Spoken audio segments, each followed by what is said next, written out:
Can I see you a minute, please?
¿A dónde está papi?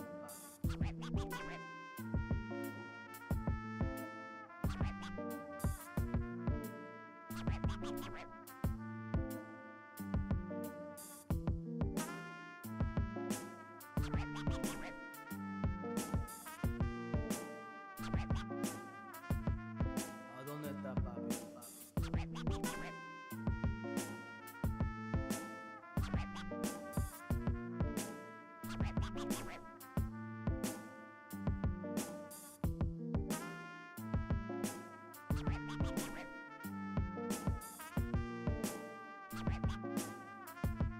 ¿A dónde está papi?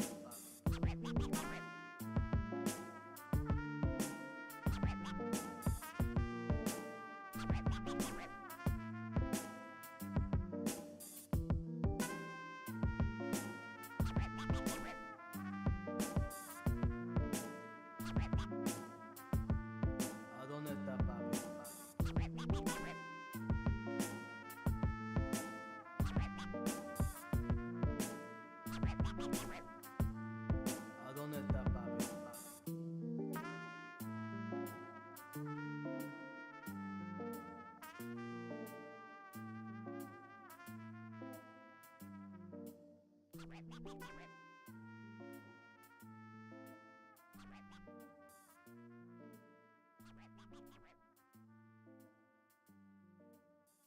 ¿A dónde está papi?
Welcome to the Monday stream. I hope everyone's having an awesome Monday. Welcome, everybody.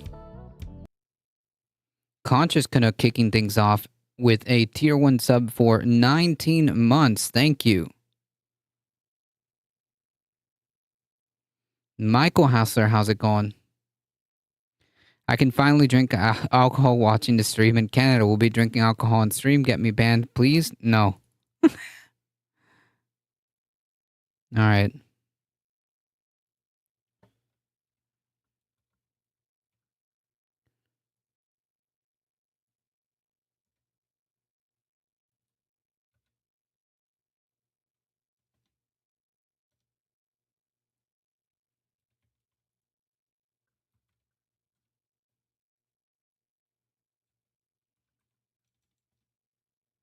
All right.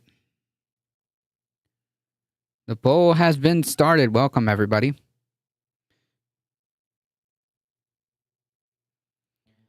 How's everybody doing? We have a few things to discuss today. Today will be a slightly short stream. We'll try to get through as much as possible. There are updates on the case here. There are updates on the case here with the Georgia case with Trump. So we'll go over that. We got plenty of climate articles to go through. Alio, how's it going?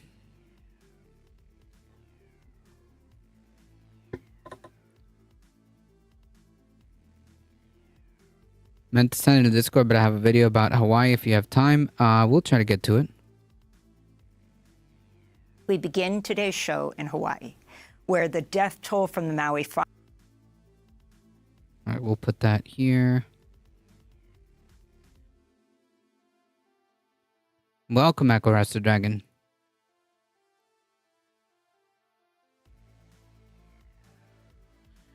Trump losing his mind? Probably. The dude's cooked. The dude is genuinely screwed.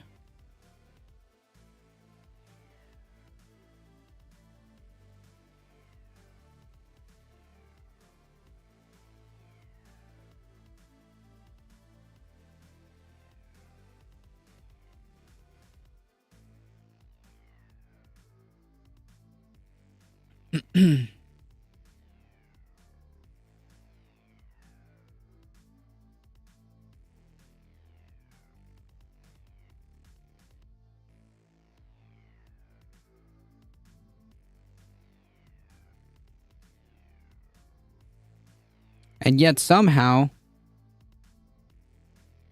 he has managed to stay in front at the top of the polls. Trump currently, as of the last time we can check, I mean he's got like the lead by 20 points, 30 points, depending on which state you look at. I mean, it's pretty much like guaranteed that this guy's gonna be the nominee. No doubt about it. Dodger Stadium looks like an island. Jesus.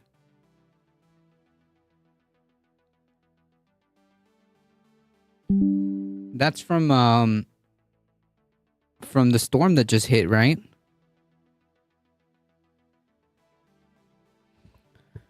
I hope folks that are in the area are taking are being safe. Look up a picture. It's the storm Hillary.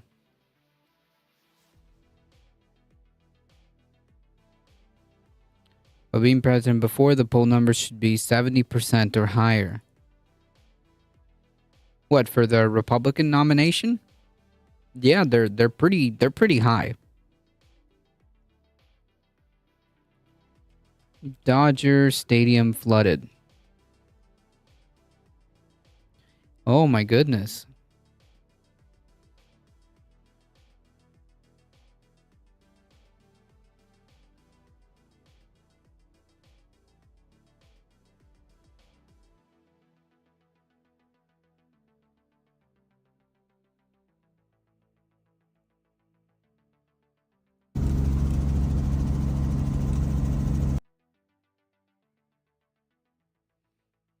Yeah, I'll show you guys. 1 second.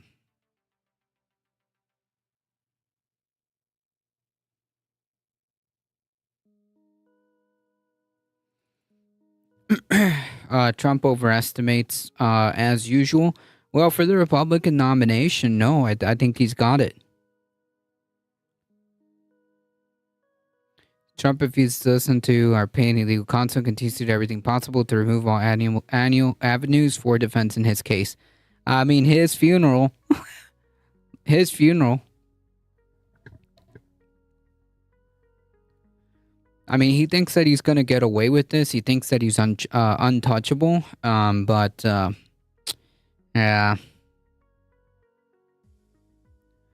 I'm in South Orange County, California. Lucky all the power lines in my area underground was not fun. We did not take a direct hit or anything. I would not be in a direct hit of a tropical storm or hurricane. We're all fine. That's good to hear.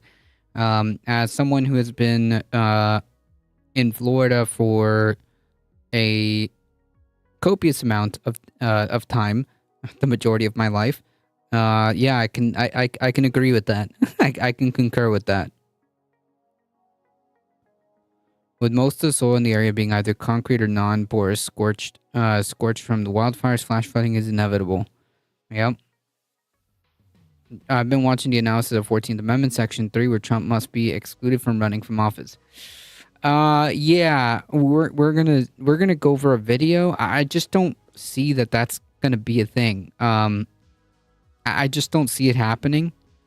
Yeah, that's right, Wolf Glenn. California also had a earthquake in the middle of that. Did Trump ever do the presser? It was supposed to be today, right? Did he even do it? But did Trump even do that? Or no? He ended up not doing it?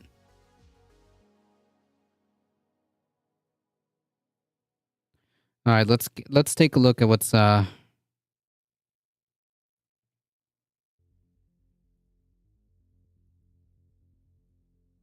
This is what I found.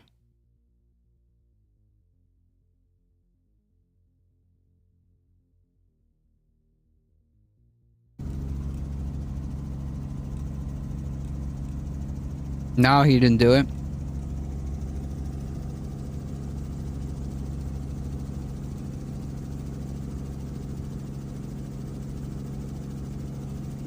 Yeah, that's currently Dodger Stadium right now.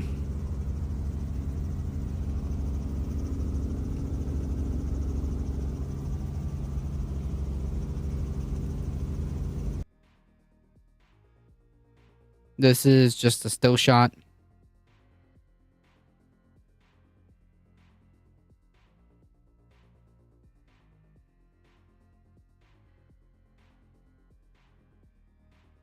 That's wild.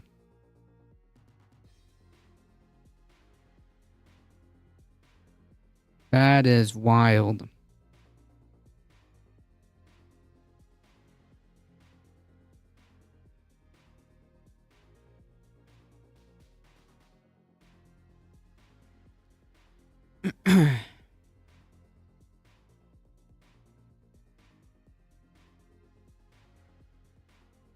All right, we'll try to get through some of these headlines. Is the storm over? I was told it would continue until Tuesday. That's a good question.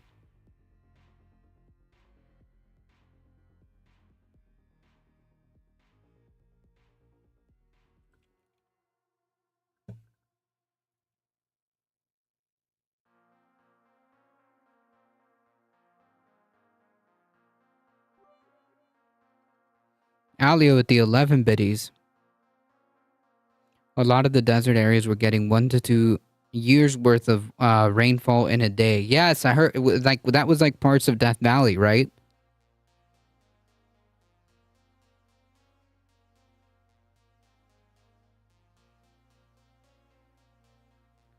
Here's the thing though, like where would this fall under what Trump is being charged with, right?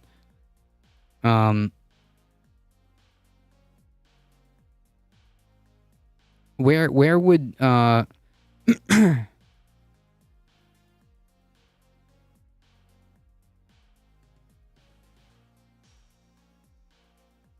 where under this would he be charged with? Like how would that even work?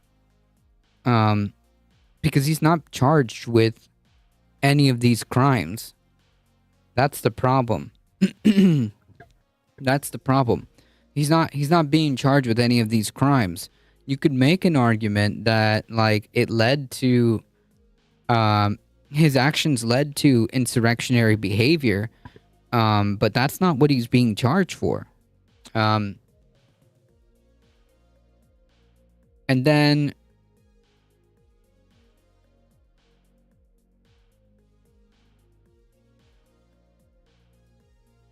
here's a question. Does this mean... Oh, okay, no, never mind. Never mind.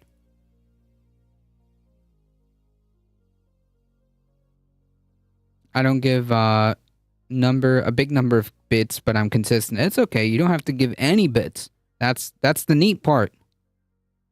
But I do appreciate your support, and it does help.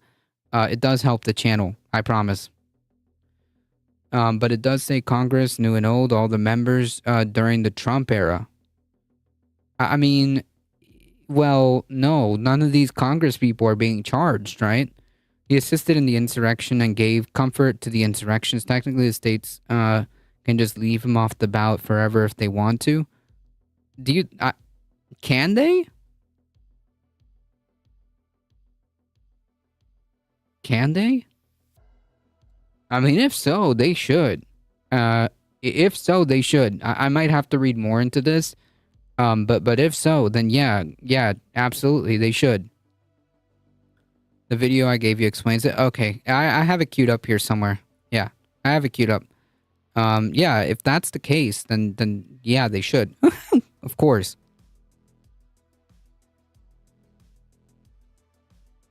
All right. Because, like, my, very limited understanding was that the dude had to be charged with a specific, like, crime, you know? Congress Congress may vote to remove that. Congress may vote to ignore that, if that explains it better. 2/3 of Congress may vote to ignore that, if that's what I read. Here, but Congress may by a vote of 2/3 of each house remove such a disability. So if Congress steps in, they can technically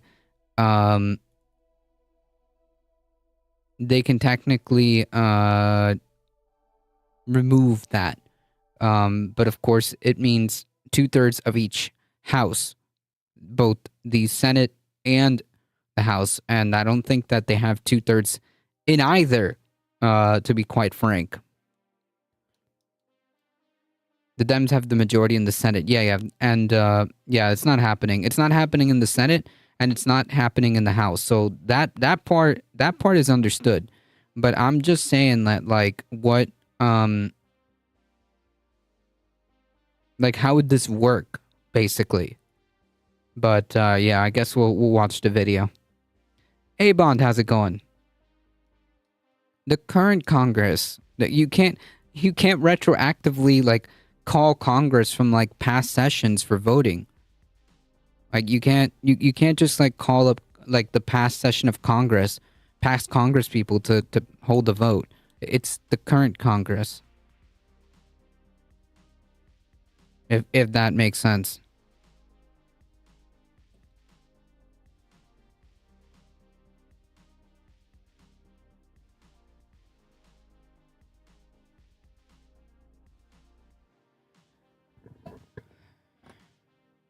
And what would the SCOTUS do? Nothing. They don't have a role in that one. They don't have a role in this.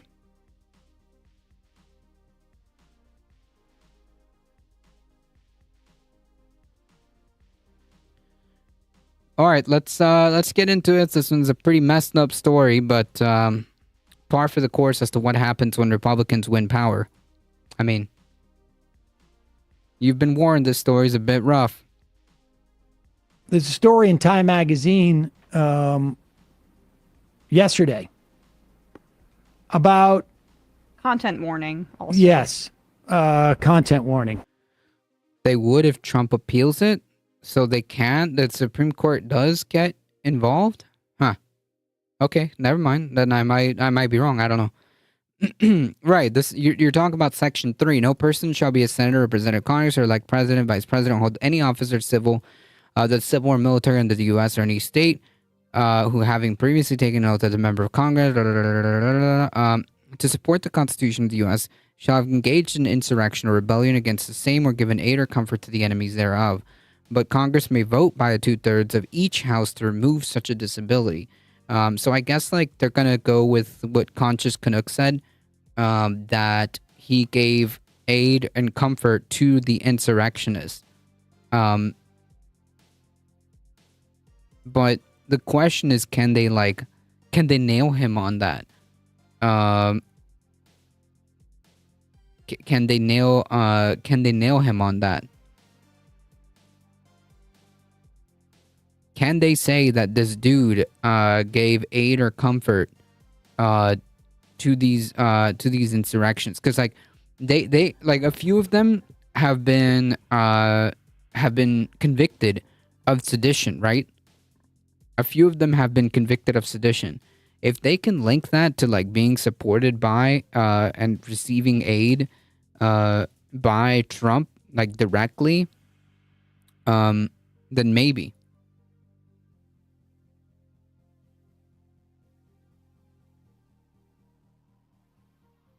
Then maybe. The SCOTUS rules on the Constitution. Well, I mean, if there's questions about the constitutionality of something, yes. Many in the trial said it was because Trump told them to.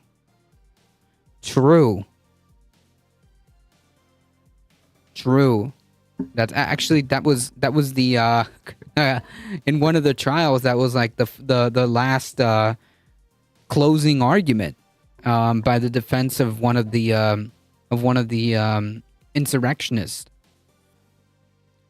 He did far more than aid and comfort. His co-conspirators are turning state's evidence. Huh. I mean, if that's yeah, by all means then. Yeah, absolutely.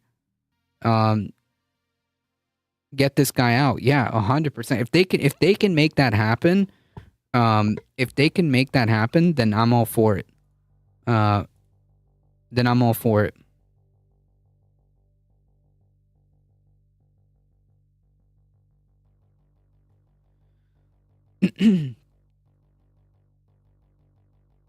All right, so content warning, you've been There's warned. a story in Time Magazine yesterday about... Content warning also. Yes, content warning. This is a disturbing story. It is the story of, they call her Ashley. That's not her real name because she's 13 years old. And in the fall of 2022, according to Time Magazine, she was raped by a stranger in the yard outside her home. She, for weeks, didn't tell anybody what happened, not even her mom. She was doing TikToks in her backyard. And she had been doing that, and then all of a sudden, just like one day, refused to leave her room because she was terrified. Yeah, so I didn't catch this story. I actually just caught this right now. But yeah, this is really bad. She turned 13 that November. Remember, this was in the fall. She was feeling sick. Mother didn't know what it was. Mother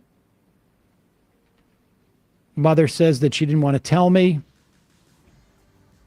At one point, Regina even asked, this is the mother, also not a real name, asked Ashley if she was pregnant. Ashley said nothing.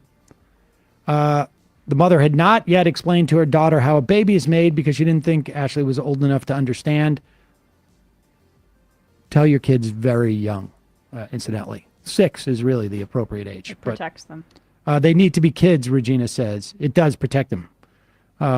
Yeah, like the whole point while you do like proper sex ed is exactly for this reason. Like children, young children need to have the ability to communicate what is happening to them. Okay?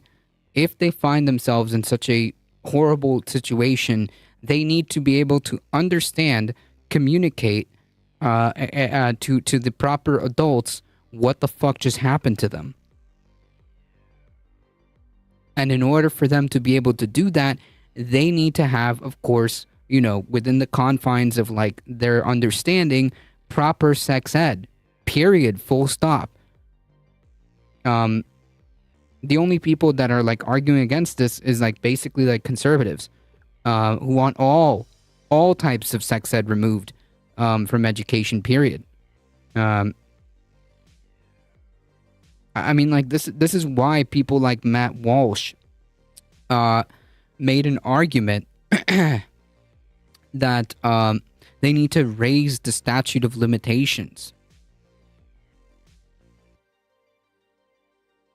They need to lower the statute of my bad.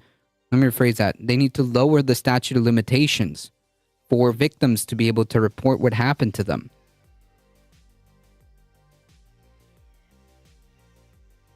This is why people like Matt Walsh make arguments like that.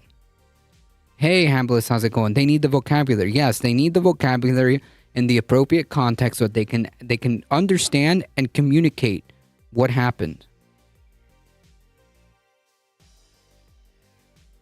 And she doesn't think Ashley even realized what had happened to her could lead to a pregnancy. They finally took her to a doctor. Doctor ordered an ultrasound, determined Ashley was 10 or 11 weeks along. It was surreal for her. She had no clue. At their second visit, about a week later, that would be week 12. Regina tentatively asked Balthrop if there was any way to terminate Ashley's pregnancy. Oh, and incidentally, no proof that it was a rape. There's no proof that it's a rape. Right. No proof. Just a no proof of that there was a rape involved. Just a fucking underage child ending up pregnant. Explain to me exactly how explain to me how that happened.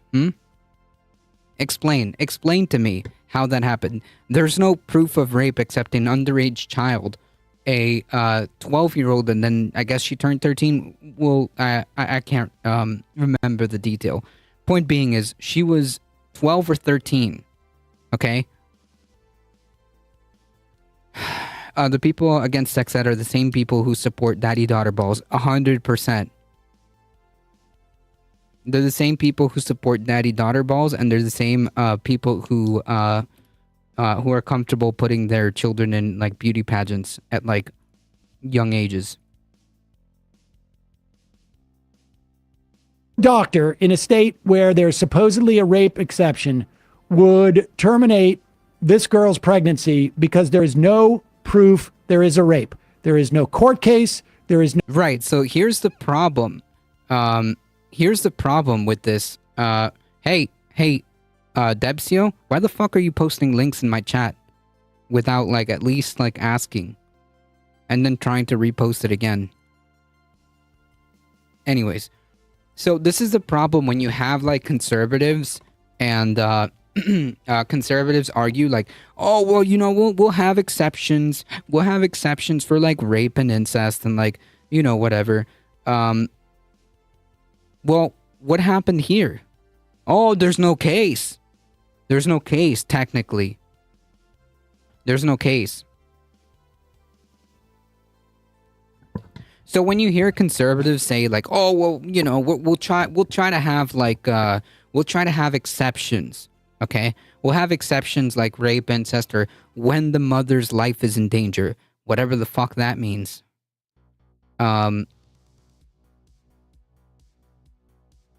No conviction.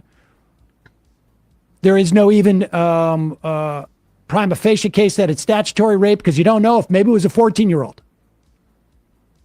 There is no rape exception in this story, but that's not the only problem. So essentially, what you're saying, like when you make these arguments, what essentially you're saying is that you are comfortable inflicting this on children. Effectively. Like, why the protections for abortion, the right to bodily autonomy, effectively, why that was so important, was because of this. This person, this child has no bodily autonomy. This child is not going to have a choice. Okay? Because of conservatives. The decisions about her body and her life, she has nothing to do with her bodily autonomy. She has none. 7 months earlier, Balthrop could have directed Ashley to an abortion clinic in Memphis, 90 minutes north, or in Jackson, Mississippi, 2.5 hours south. But today, Ashley lives in the heart of abortion ban America. Incidentally, this story appears in Time magazine, like I say. In 2018, Republican lawmakers in Mississippi enacted a ban on most abortions after 15 weeks of pregnancy, not 12. Law, of course, in 2018 was blocked by a federal judge, but it immediately kicked in after the court overturned Roe v. Wade. So the doctor told Regina, that's the mom, that the closest abortion provider for Ashley, the 13-year-old girl, would be in Chicago. At first, Regina thought that she and Ashley could drive there, but it's a 9-hour trip, and Regina would have to take off work. She'd have to pay for gas, for food, and a place to stay. Right. So it's bullshit. Okay. When you hear these fucking conservatives, these fucking Republicans talk about exceptions and you know, oh, we care about the person's like health and whatever. Nah. This is a sad story in real life. Life is not endorsed by America. I don't know what that comment means. I really don't. Point being is that this is a direct result of Republicans winning elections. When Republicans win power, you hear stories like this, and guarantee this is not the only one. I mean, we talked about the one that happened months ago. I forget where the child had to go to another state, and then like Republicans decided to investigate the doctor who performed this abortion in the other state. That was their response. Stay for a couple of nights, not to mention the cost of the abortion itself. I don't have the funds for all this, she says.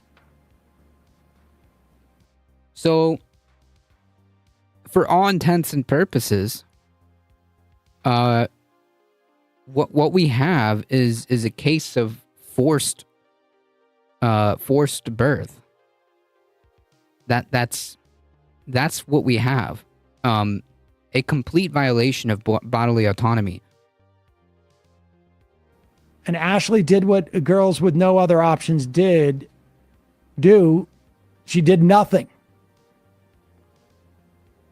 And now, as she's heading back to 7th grade,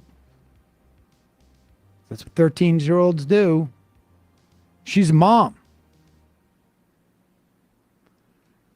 The mother had no way of raising the funds, had no way of paying the costs associated with it, had no way of, didn't want to lose her job.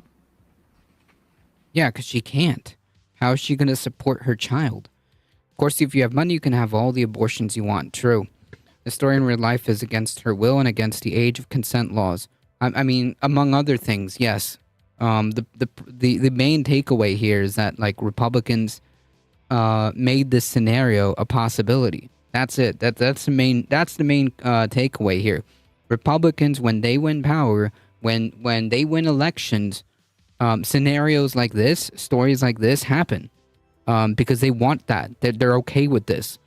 They actively push for this.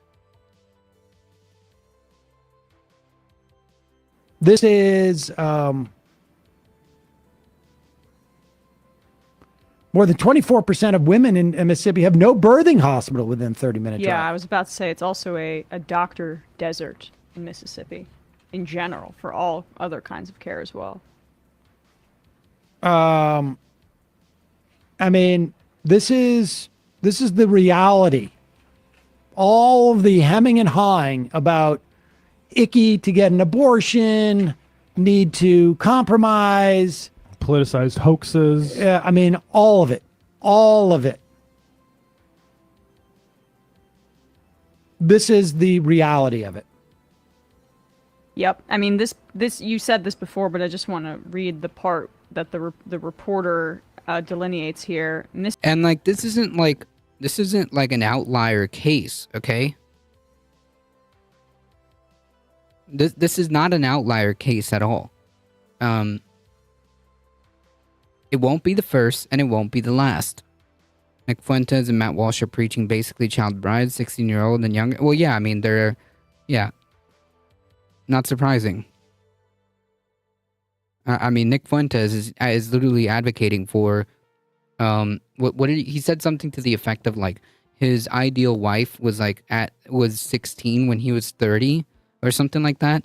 I mean, yeah, dude's a fucking pedophile.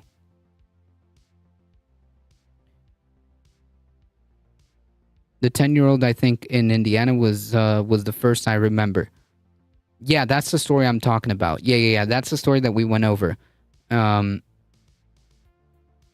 right. And she had to go somewhere else, right? They had to bring her to another state. Mississippi's abortion ban contains narrow exceptions, including for rape victims and to save the life of the mother. As Ashley's case shows, these exceptions are largely theoretical.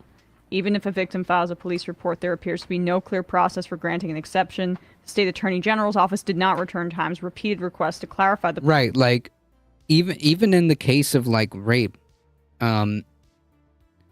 if you file a police report, does that grant you an automatic exemption? No, because there has been no conviction. How long is that going to take? It just doesn't make sense. It's exactly as was described. It's theoretical. And in this case, this 12-year-old, there was never a case. There isn't even a suspect as of right now. There isn't even a suspect. Process for granting exceptions. The Mississippi Board of Medical Licensure and the Mississippi State Medical Association did not reply to Times' request for explanation. And of course, there are no abortion providers left in the state. In January, the New York Times reported that since Mississippi's abortion law went into effect, only 2 exceptions have been made. Even if the process for obtaining one were clear, it wouldn't have helped Ashley. Regina didn't know that Mississippi's abortion ban had an exception for rape, and that's part of it. It's chilling effects stuff. Oh, these theocrats don't need the law, the letter of the law to do their work. They don't care. They know that just passing a law, keeping it vague enough, in Texas, it could just be like even the threat of someone bringing a suit. That's the way their book banning stuff works. They don't have to have the letter of the law prevent you from saying the word gay in the classroom. What they need to have is an apparatus set up to make the cost associated with that, the idea that you might say gay in the classroom, be so onerous that you don't do it, or your administrators say don't do it. Yeah, that's the name of the game here. Right. The point is, I think Sam's point is that it's self-censorship. There's a risk at any female's age of difficulties of pregnancy. Yeah, of course. That's like completely besides the point here. Of course. And they, Republicans want children to have children. They came up with these trap laws, which were targeted restrictions on abortion providers. That's what they used to use, which was, we're not outlawing abortions. You just need to have them in a room that's octagonal and has a 14-foot ceiling. I'm not joking about this stuff. 14-foot ceiling. The doors have to be 48 inches wide in the entrance. I mean, all these things just to make it, to put up barriers. I mean, we see states do the same thing with like unemployment insurance or stuff like this. I mean, all of this, there is a method to this madness, and they know exactly what they're doing, and this is what it ends up with.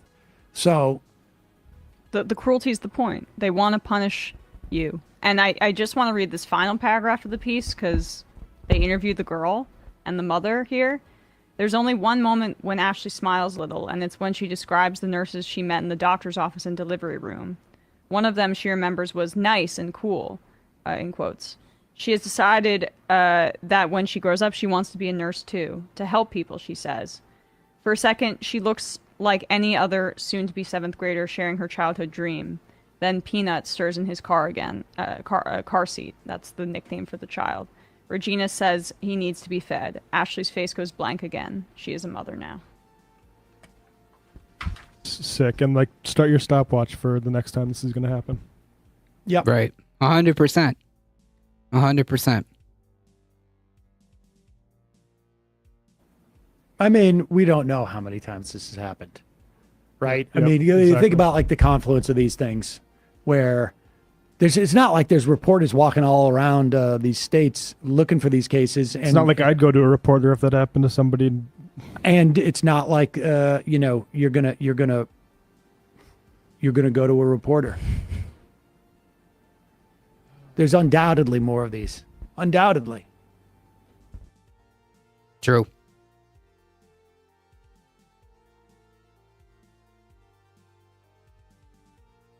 Well, that was pretty rough.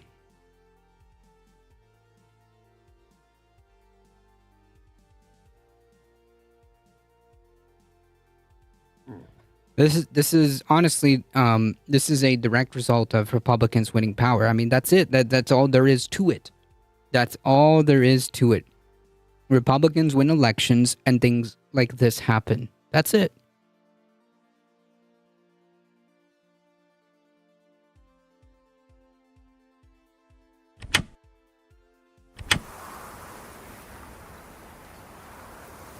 A tropical storm has hit California for the first time in 84 years. And it just so happened that while that was hitting land, an earthquake also hit.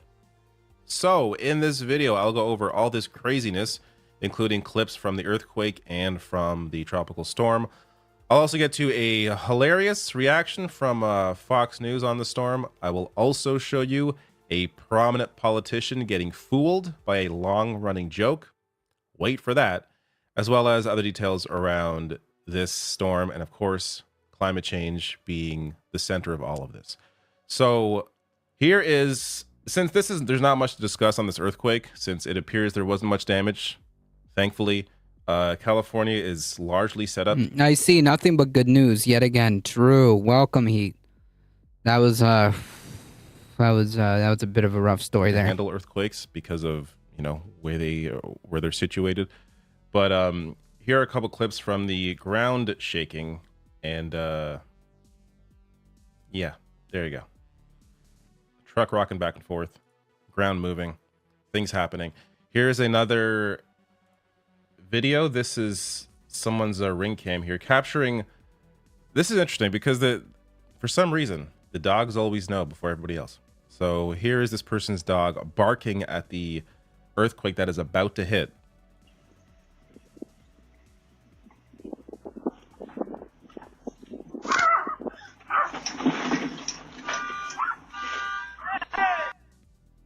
Jeez. So, how about that?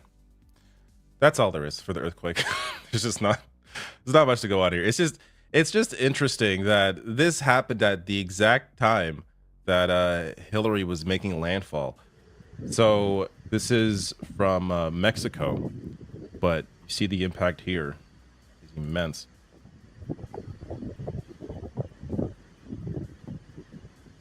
Also, this is just incredible. Hey, whoa. children having children bring back child labor, child marriage, going back to the 40s and 50s, but history isn't important. What could go wrong? True. Well, Barstool Big Cat on Twitter tweeted out this. Friend of mine out in LA just took this picture on the 405. And yes, all news and media outlets, you have permission to use this. Wild. Showing a shark in the waters.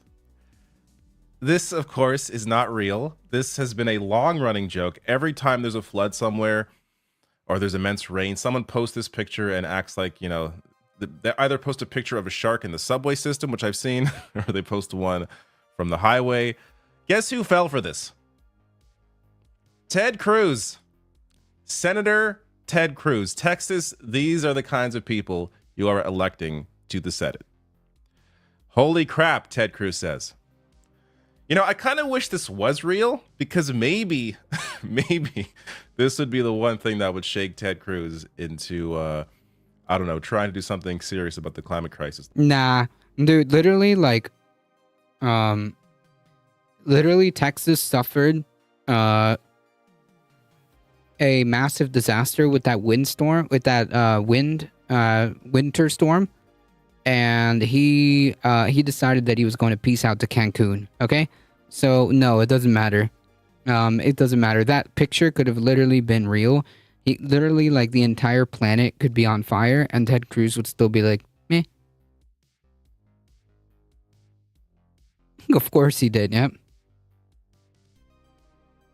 So of course Ted Cruz doesn't care regardless. He is simply, a paid vessel for oil companies, so he doesn't care. But it's just funny that he fell for this. He eventually tweeted in reply saying, "I'm told this is a joke. In LA, you never know." That's his defense here. In LA, everyone, you never please stay know. safe in the Yeah, storm. dude. In LA, like, known for having sharks in this highways? Question mark. That's what people who have a lot of money and don't give a shit about anymore is to get on a plane and fly away. Exactly. Like, because they think that they're going to be.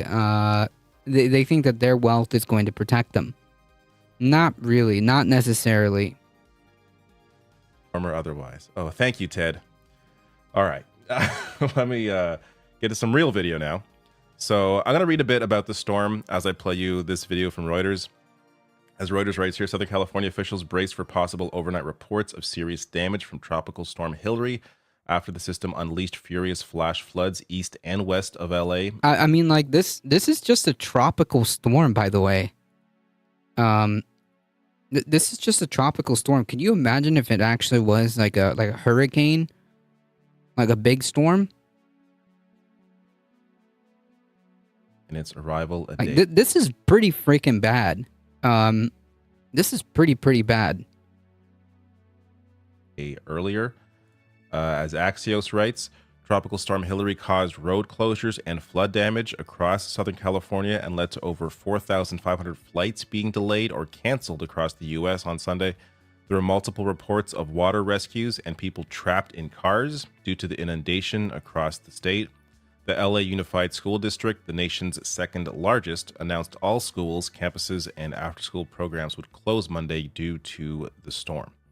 Now, let's get to touching on this just ever so slightly.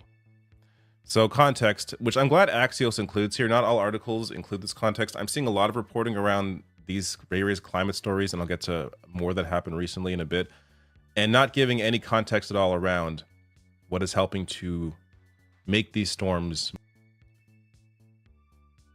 Also, I'm saying that you have to wait for so long for any federal help, days or weeks. Yep. True. Hilary was rare because it was a hurricane on the West Coast. West Coast is usually typhoons, and West Coast is East Coast is hurricanes because of the warmer waters. Yep, true. Jay, are you going to talk or no? I'm actually going to stay silent the entire time. I'm glad. Thank you, JB. I'm glad you want to take over the stream. Is this your stream? I forget. I don't know. Jesus. More intense and more frequent.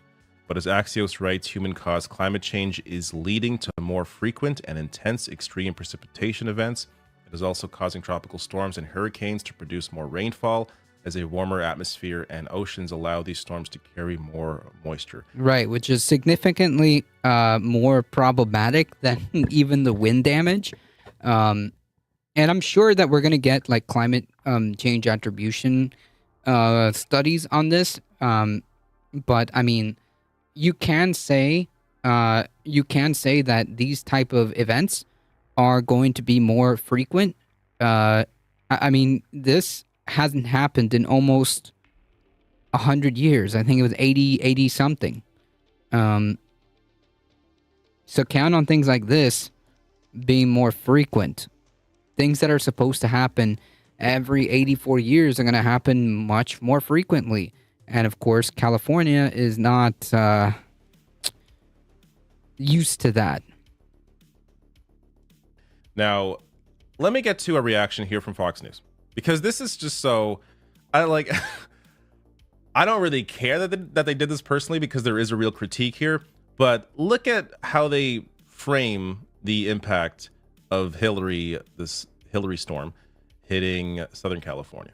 The wrath of Tropical Storm Hillary. 42 million desperate souls in the path of the storm, which made landfall in Mexico several hours ago. But they let it right into the country because it's Biden's America. Its impact far from over. This Jesus is the first tropical freaking storm to hit Christ. California since. Yeah, dude, you know what? True. The reason why Hillary made it into the US was because Biden didn't build the wall. True. Also, known fact, borders stop hurricanes. True.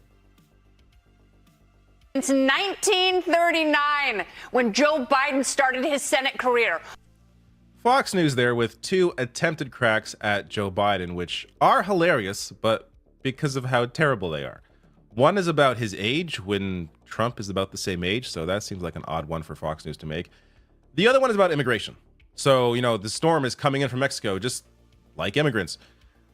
This is an ongoing narrative. I just want to hit on this quickly, because this is an ongoing narrative that the right is perpetuating, and there's just no. You got to be kidding me! Nope.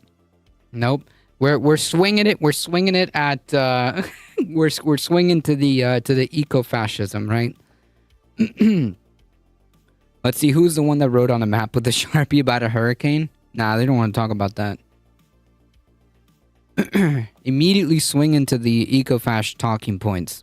No basis in reality. I mean, the opposite is true.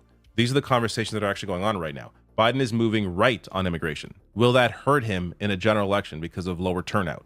Like, these are the conversations that are going on. Not that Biden is too far left and it's going to scare people away. No, it's that he's too far right, and is that going to hurt him? So this idea that, he's letting all the people in. No, he's actually incredibly conservative on this issue. Politico here, illegal border crossings dipped to lowest level in over 2 years. They're, arresting countless people at the border. The idea that Biden is just has opened the borders is just it's just fabricated. I mean, I've said the same thing. Did somebody say Sharpie? Hey, how's it going, Sharpie Diesel? Yeah, like the immigration policies from Biden are almost indistinguishable from the previous administration. I mean, seriously, think about it. What significant changes to our immigration policy have happened? Not many. I can tell you that. Not many. Not many at all. All these leaders are charged with immigration. True.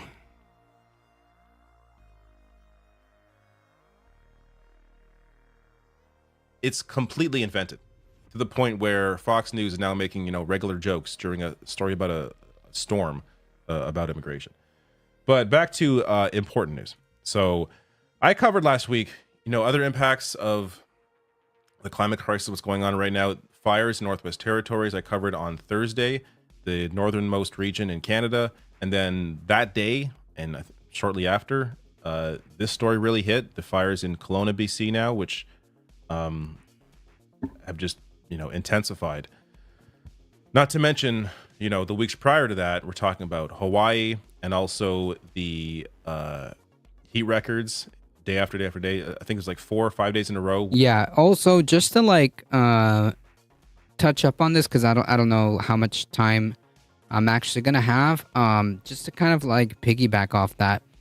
There's a massive heat dome that's going to be impacting most of this week. and we're going to see a lot of hot temperatures, extreme temperatures. So definitely, if you live in these areas, just kind of pay attention and take care and stay hydrated. It's incredibly important to stay hydrated.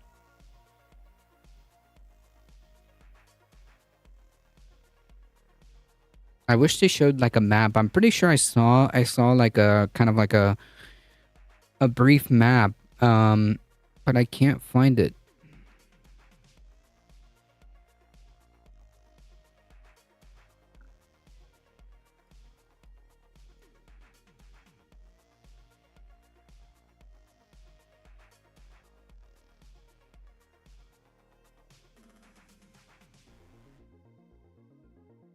Here we go.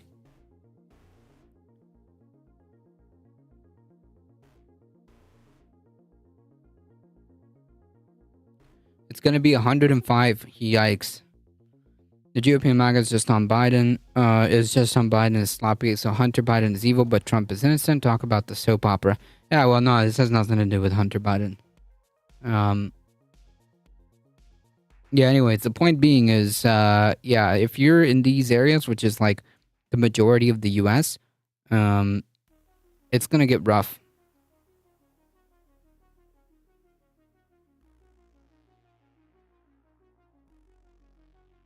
It's going to get rough this week, so stay hydrated. Where the Earth hit the highest heat record of all time, at least in terms of, since we've been tracking this. So we're seeing a lot of impact right now of the climate crisis.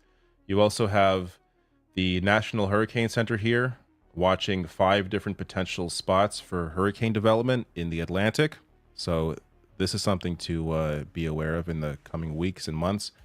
You also have these studies. So this is, I'm not going to go too deep into this because this, all of this can be a little too dry, but I mean, yeah, but it is what it is. Yeah, and indoors, true. It's almost the whole area of the, yes, it's almost the whole area of the 48 states. I will link to this in case you want to read into it further, but the general thing you need to know is that the economic cost of climate change is going to be higher, or is higher than previously thought. We're always seeing these studies and this analysis of what is going to happen. It's never that, oh, the scientists are wrong, it's actually not as bad as they're saying. It's always, no, the scientists are off a little bit. Their projections or the models are showing it's going to be a lot worse. So, or it's going to be, the top level of what their predictions show. Right, or the one that I see, the one that I see most is the timeline is accelerated for a lot of these things. Combat engineer, welcome. Off-world colonist, welcome.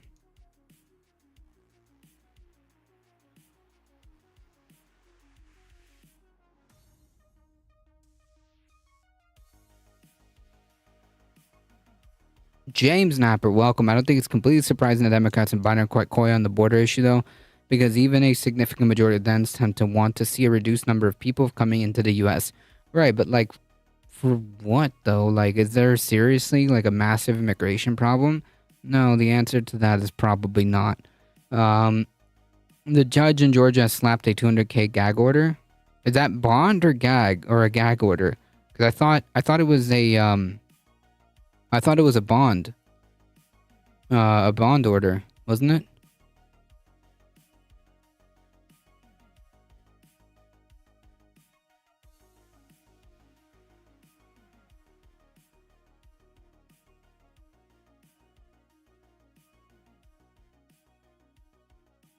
Oh, you let me know. You let me know if I got that wrong.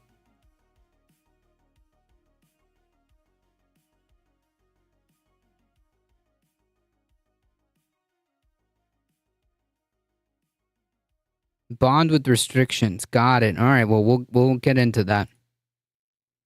In terms of the greater the impact. So this is what. No, I don't know the law as much. I just remembered the headline. I just remembered the headline.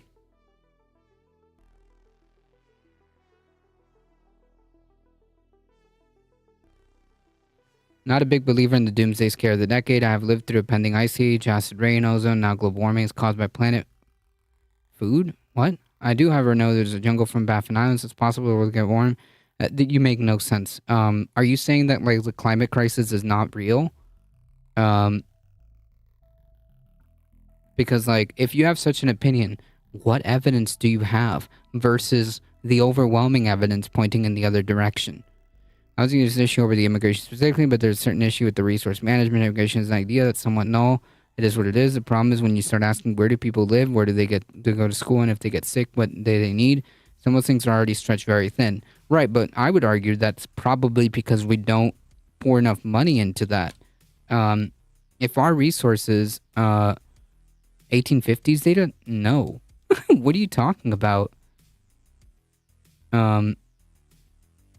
This is like pretty well known from decades ago. Pretty much like we've known this. Like it's so evident.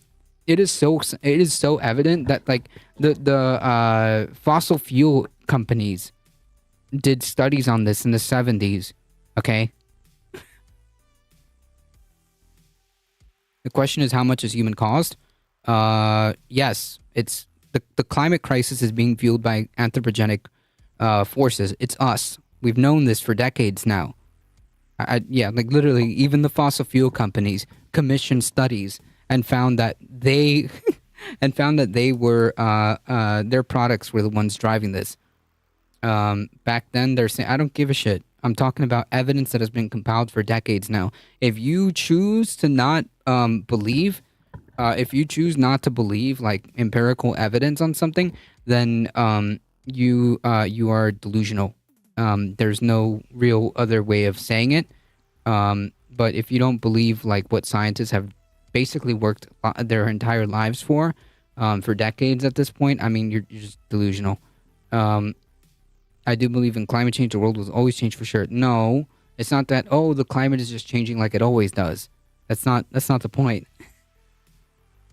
I tell you, we are constantly seeing whether it's the cost of climate change, whether it is just the general impact in terms of the impact on the population, living conditions, the ability to grow food, the access to water. So all of these various impacts of the climate crisis are a lot worse than what were originally predicted. You're also seeing reports like this one that highlight the steep costs of climate. No one's doing forced family planning. The only people that are doing forced the only people that are doing forced family planning are fucking conservatives, okay?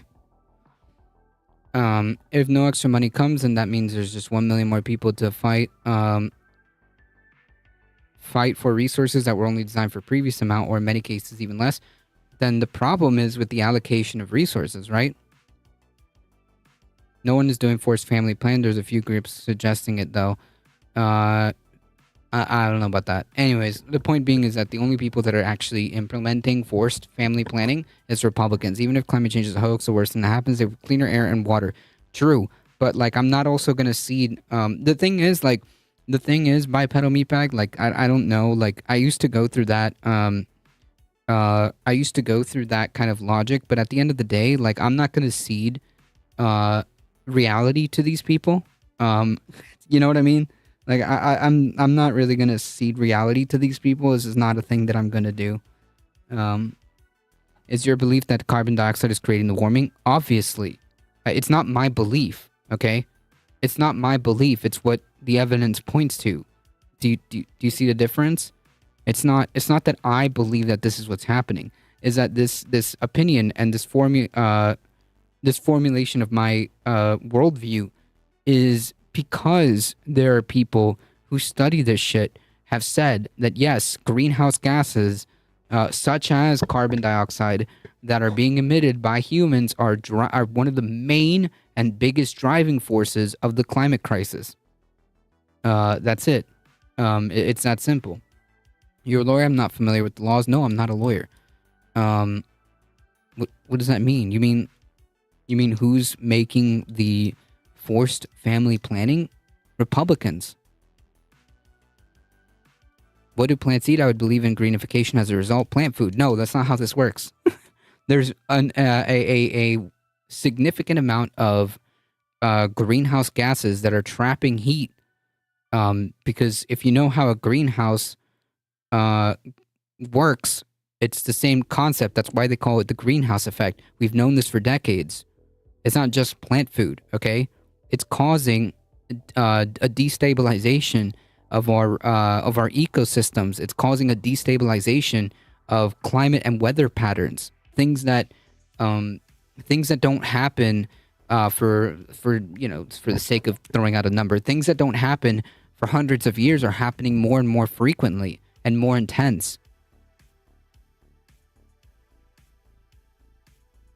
Republicans are forcing women to give birth in a bunch of U.S. states. There you go. That's that sounds like forced family planning to me, which is what I just said. Yes, thank you.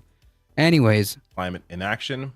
The point being is that if you don't believe that any of this, if you believe that any of this is normal, and you believe that like the climate crisis isn't like a thing, then the word is delusional.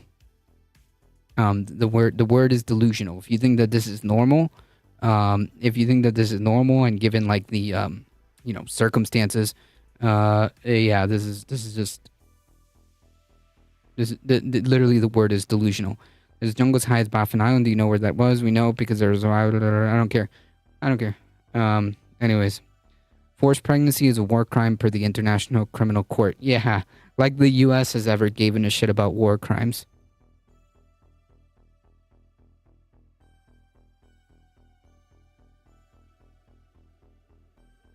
Anyways. Going to the point that not doing anything is going to cost a lot more than actually trying to deal with the climate crisis in a real. It's always the same, right? An ounce of prevention is worth a pound of the cost, right? An ounce of prevention is worth a pound of the cure, whatever the heck the saying is. It's always been the case. Dealing with things before they get out of hand, before they cost more money, has always been the right way to deal with it in almost every like aspect. Almost in every aspect, from healthcare to economics to the climate crisis.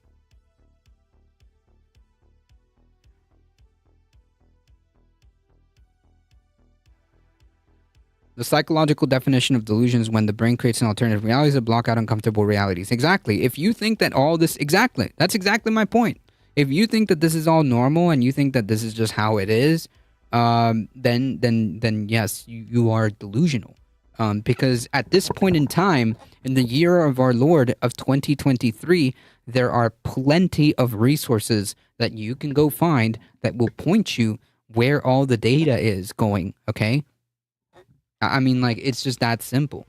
It's just that simple, and I'm not going to sit here and go back and forth arguing with effectively a flat earther. Like, that's just a thing that I'm not going to do. I'm not saying that you are combat engineer. I'm not saying that you are. I'm saying that the point is the climate crisis is real. The climate crisis is serious. The climate crisis needs to be addressed. Nobody's doing jack shit about it. That's it. That's my point. Not a flat earth. No, I didn't say you were. I'm saying that arguing with a climate change denier, arguing with somebody that wants to hide or put or downplay the severity of the issue is the same. That's it. That's all I'm saying. You got it? All right, cool. Way. And, you know, of course, that flies in the face of all the criticism or the attempts to deflect about how it costs way too much to, try and move our economy off of fossil fuels.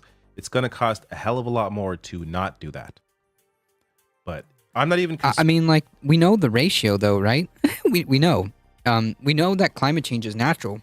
We can superimpose that by asking how much of the severity how much of the frequency of the things that are happening are us. And it's undeniable. You can see in the data like where these things start to spike up, where the records that keep breaking keep happening. And the conclusion is that all of these things are pointing to us. We're the ones that are driving this.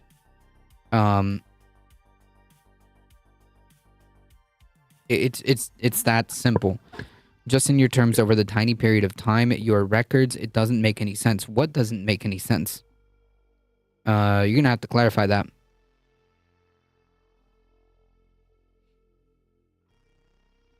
Like again, it's been so like, hey, spread it forward. It's been so the horse has been beaten dead. Okay, is my point. Off world, the horse has been beaten dead.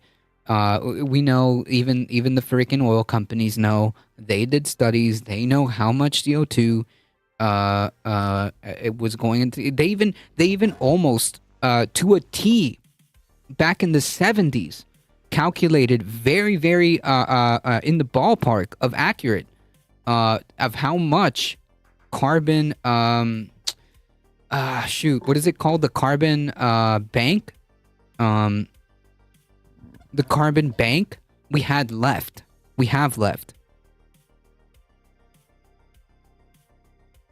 They were so spot on that even in the 70s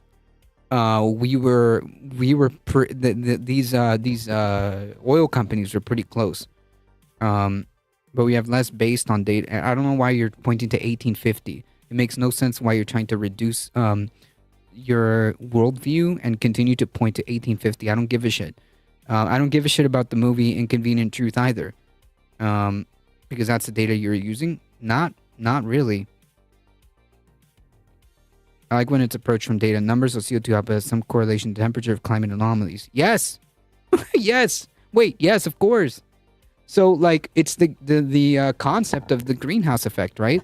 So what happens with the greenhouse, right? It gets hotter the more, right, the greenhouse effect. Then tell me the data you're using. I'm good for debt, but I need to know. Well, you can go to the IPCC, and you can have at their latest study.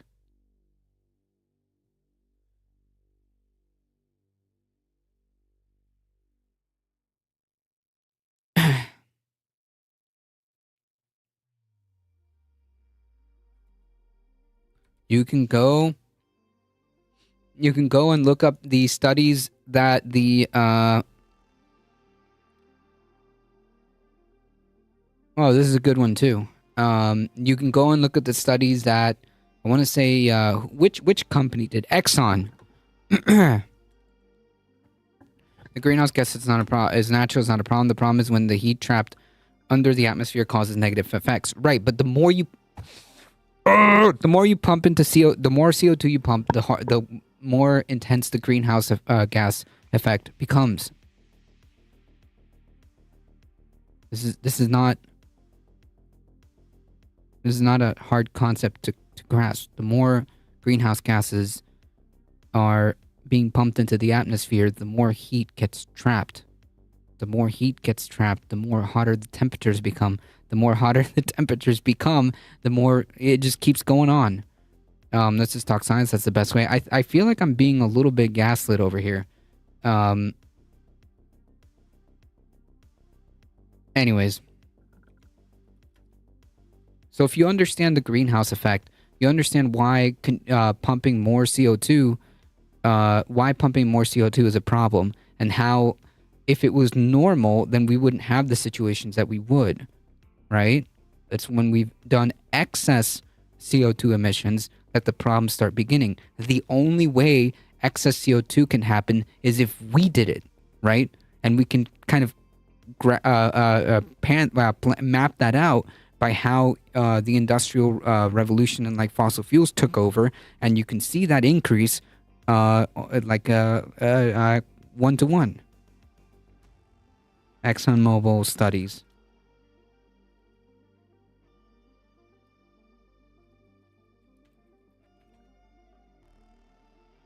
So means that we're accelerated the greenhouse gas. That's valid. I'm not gaslighting. I'm just trying to talk, get you to talk science to climate denialists. Here's the thing. Here's the thing. I'm not really that good of a climate communicator. But I think I can fight on my own.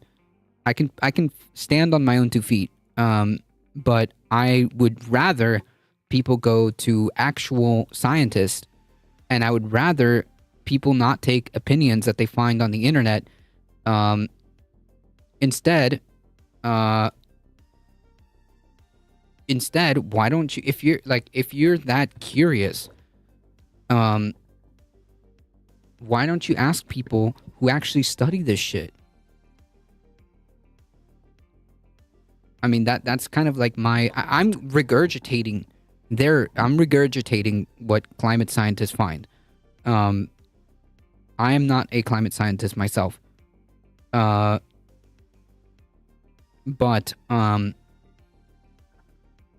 I would urge people, correct, to not watch fucking BitChute streams, about how fucking, like, you know, the socialist Green New Deal or whatever the fuck is going to enslave everybody. I would encourage people to just go talk to somebody or go find resources related to that. So this is what I was talking about. This came out earlier this year.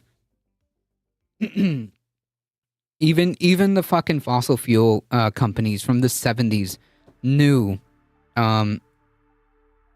what the fuck they were doing. So much so that they were uncannily accurate in their projections from the 1970s for decades. I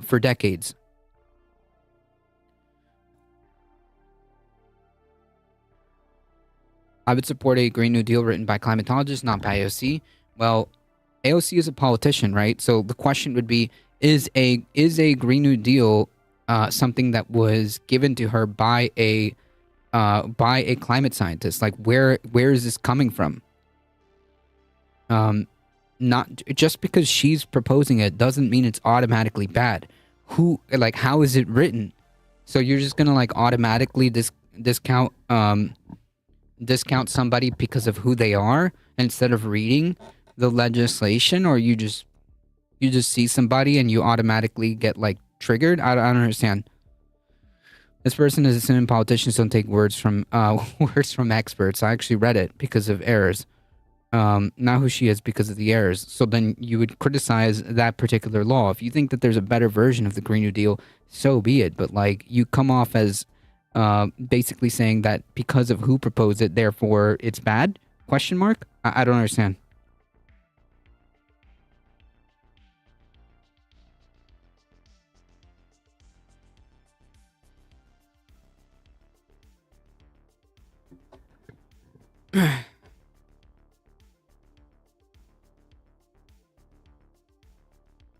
Husky Canvas, how's it going? How would you take gas out of the air and put it into the ground?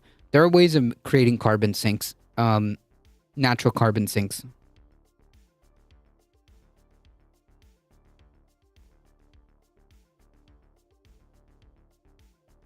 There are ways of creating natural carbon sinks, but like the main point, I think, is to stop fucking emitting.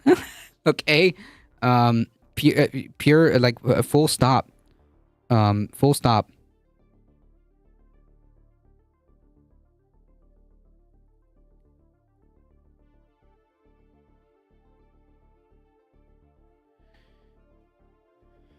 I never said because of sushi for a third time it's riddled with errors. What errors? Are you going to present something? Carbon sequestration is a process being privatized right now. They pull the CO2 from the atmosphere and pump it into the rock and then bury the rock. Don't ask me how it works. Well, the problem with carbon sequestration or carbon, sucking carbon out of the air is that we just don't have we don't have time to make that a to make it like a viable solution in the time frame that we need it. Although I'm not gonna knock the idea of carbon sequestration, am I confusing carbon sequestration for carbon capture? I'm sorry, I might be mixing the two, so just don't quote me on that. Any mitigation technique will also have a carbon cost. Best solution, don't put the carbon in the environment. Yes, which is the point. The first thing that would need to happen, the first order of business would be to stop fucking emitting. Yes, thank you. All right. She publicly took credit for it. It's her baby. This makes no sense. Sequestration is too energy intensive and costly to do it. Gotcha. Point being is that even if she is the point or the face of it, she didn't make it on her own. And my question is, where are the errors and who presented this? Who presented this? Usually it's a body of people, lobbyists and politicians, the constituents who write out a general scope of a bill, then legal scholars will fit into the framework that already exists to make it workable and enforceable. There you go. All right, cool. Moving on into how bills are made. I'm working on a statement. I don't want statements. I want data. You can send it. You can actually whisper it because there's no links in chat. You can whisper it whenever you find whatever it is that you have a problem with it.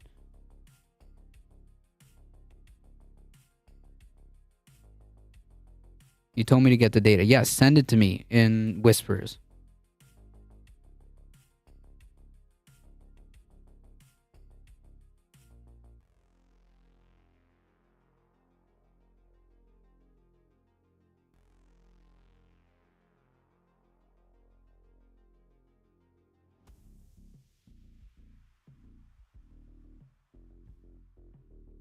Anyways, it might be the case. It might be the case. Just send me what you have. Concerned about, the cost of... I'm concerned about the planet. I'm concerned about the future of humanity. I'm concerned about, future generations having a place to actually not just live, but thrive. And they're not going to have that if we continue putting this off. And that goes to this last point here from Reuters. Climate inaction costlier than net zero transition. And that's according to a Reuters poll of economists in Europe, Asia, and the Americas ahead of the UN talks in Glasgow in 2021. So a lot of this is obvious. A lot of this, unfortunately, the way YouTube works, people that are watching this that have gotten this far in the video, you already know all of this. True. So at this point, there isn't a whole hell of a lot for me to really inform you about because we've been saying the same thing forever. But seeing the impacts firsthand and seeing impacts like what we're seeing in California in places where you don't normally see this kind of storm or this kind of flooding, I think moments like this help to wake more and more people up. And when it comes to who needs to be woken up, we're talking about politicians and the need to really... Well, to be fair, politicians know exactly what the fuck is going on. To be fair. Politicians know exactly what's happening. They just don't give a shit. That's the problem. The problem is that they're not sleeping. They know exactly what's going on. They just refuse to do anything about it for a different number of reasons. It could be anything from it could be anything from fossil fuel companies lobbying their interest. I mean. The politicians absolutely know. There might be a handful that genuinely don't understand, like fucking like Marjorie Taylor Greene or Lauren Boebert, who genuinely are just like they just don't get it. But maybe people like Ted Cruz falling for fake memes, falling for fake memes. True, dude. That's all I do. I love to silence people. I mean, there might be a handful of politicians that don't know, that genuinely do not understand the scope of the problem here. But I think that a lot of them know. Like if I say something wrong, why ban someone rather than tell us why you're wrong? I have done that. What are you talking about? I have been going back and forth with chat the entire time. What are you on about? And in fact, I haven't banned anybody. Nobody in this chat has been banned.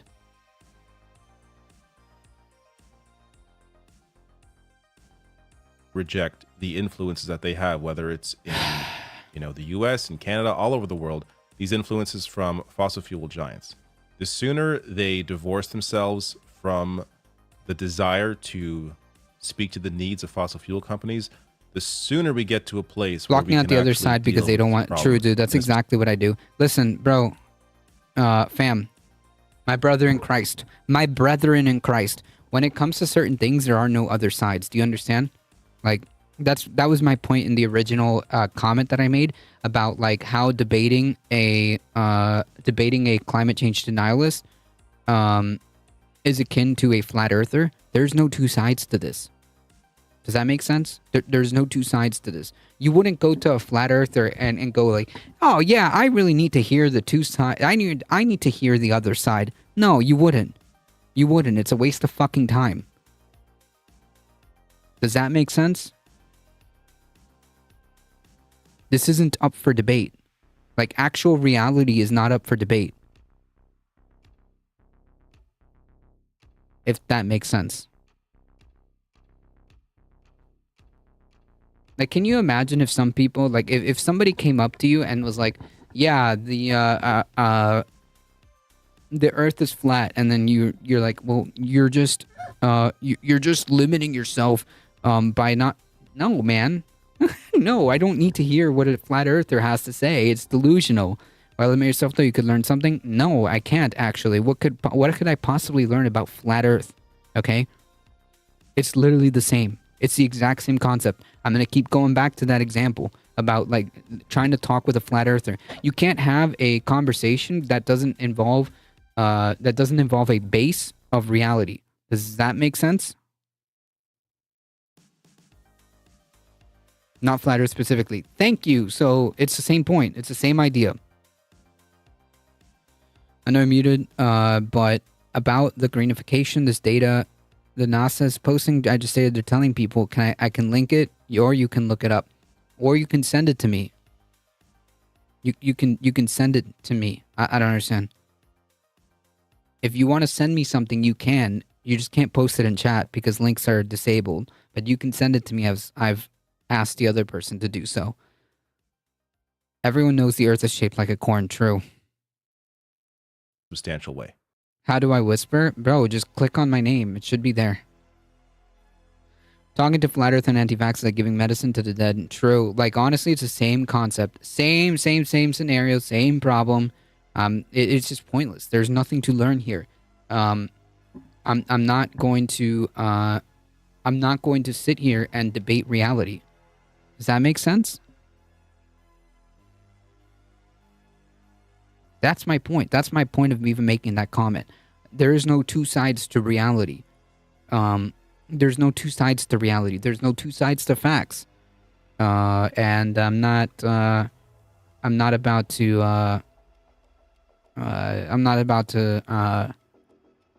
have an entire, I'm not going to like engage in that. Okay? There's no two sides to reality. Period. Full stop. Sequestration was right, but to do it artificially, there are four major issues. Cost, technology isn't free, and currently not scalable. The sequestered carbon is either too easily re-released or is permanently removed, both of which are bad. Artificial carbon capture is energy tested. We currently, carbon capture is what I was thinking. Not carbon sequestration. That's my bad.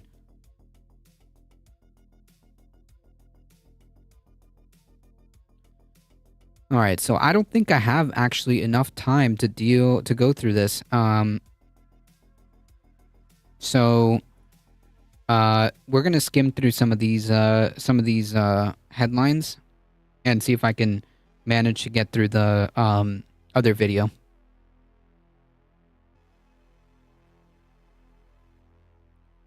All right, so just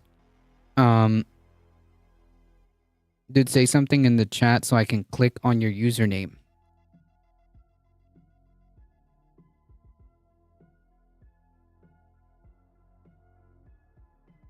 You look like a bot. Yeah, see, here's the thing, Husky Canvas. This is a very tight-knit community, so we see things in other chats too. Hello, howdy. There you go. There's my name. Okay. Puts in a bond when he's arrested. Terms come from apart from intimidating witnesses, including social media. If Trump violates any of these conditions, he could have his release. He could have his release revoked. Yeah. I can't send news to a news channel. Well, this is a news channel. I already told you that you can. Well, you can send me links. You can send me links.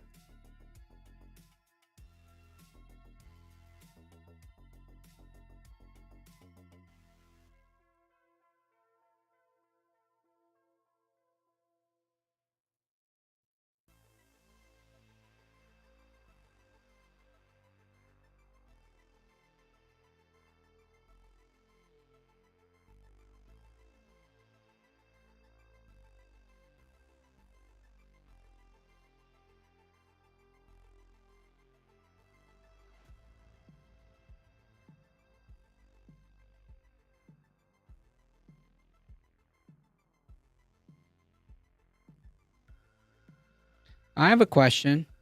Get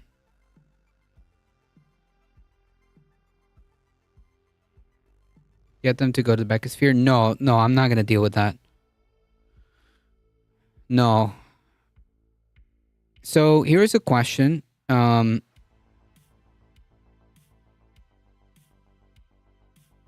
is the study not there?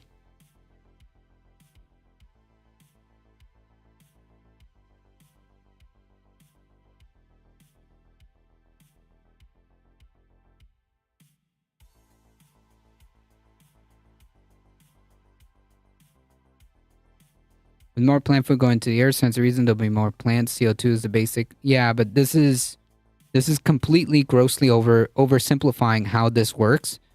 And nature isn't one faceting. Nature isn't one dimensional. Okay. Nature isn't one dimensional. Do you understand? And also, how does this account for all the deforestation that's happening? It just doesn't make any sense. Because, first of all, where is the article? It's not here.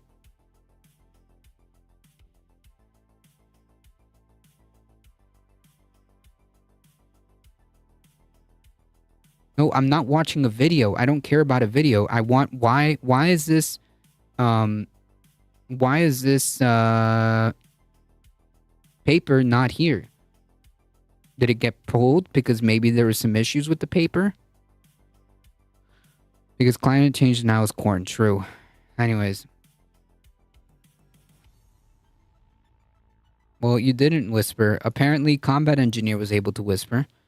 And also, again, nature isn't one dimensional. There are a lot of things at play here. Not just, oh, more CO2 equals more plant food. It isn't telling me anything. Even if that was the case, what is the point of that? Nature is multidimensional. Yes, so even if that was the case, even if it was the case that CO2 equals more plant food, then, okay. How does that deal with the current question at hand? I don't understand. All right, so we're going to fly through this one here. Trump has been bonded at $200K. Basically, no witness intimidation. No threats, direct or indirect. We'll see how much that even lasts. If he doesn't already violate it by the end of this week.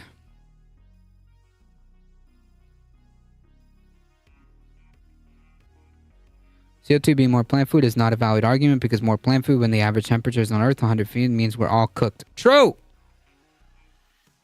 The debatable positive is a sea of negatives. Plant can't use extra CO2 if it's over temperature. Yep. So again, what does that have to do with the crisis at hand?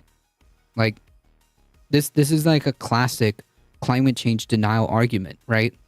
You do realize that a lot of climate change denialists use that same argument.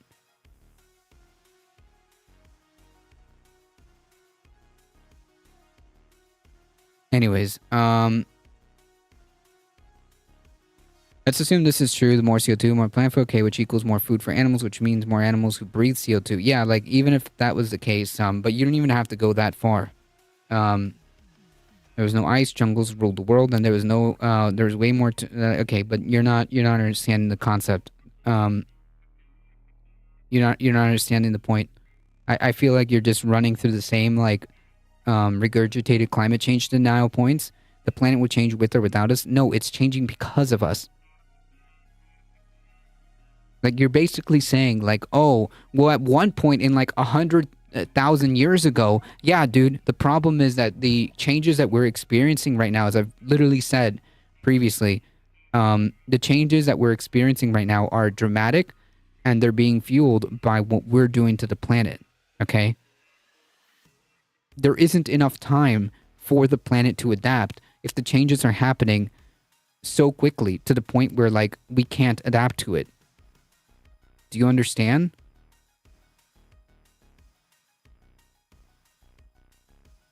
People don't seem to understand we're in the 6 mass extinction. People have a really hard time grasping the big picture of it.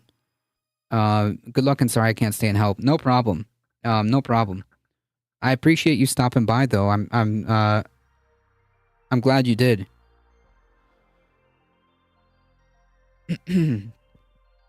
Was fun while it lasted. Thanks. I appreciate you stopping by. Always a pleasure. All right, so hey, this is serious. Okay, I figured it out. I have some security settings blocking all whistlers. There you go. Well, send it to me.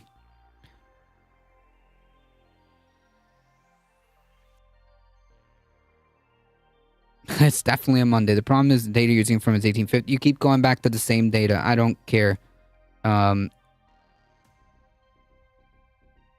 don't care. You're misinterpreting the point on purpose at this point. You're free to believe what you want. But reality is, reality doesn't care. If you want to be delusional about things, then so be it. If you want to be delusional about things, so be it. So one thing is true. We are currently pumping way too much emissions. We are, by doing so, driving temperatures to rise to the point of it causing severe instability, which causes other problems that turn into feedback loops, which cause further warming, which cause further instability, so on and so forth, all being driven because of us. Period, full stop. There is no real debate to be had about it. If you choose to point to data from whatever, or choose a period of time that happened 100,000 years ago, and say that this is normal, you are delusional. That's it. It's that simple.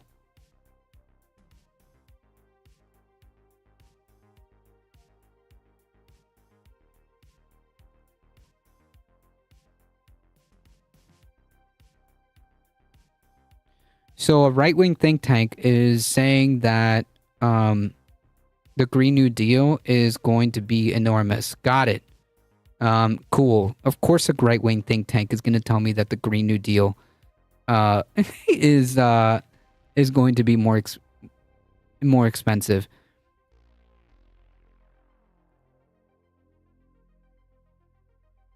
I'm not. It's right. It's literally the first thing that I see.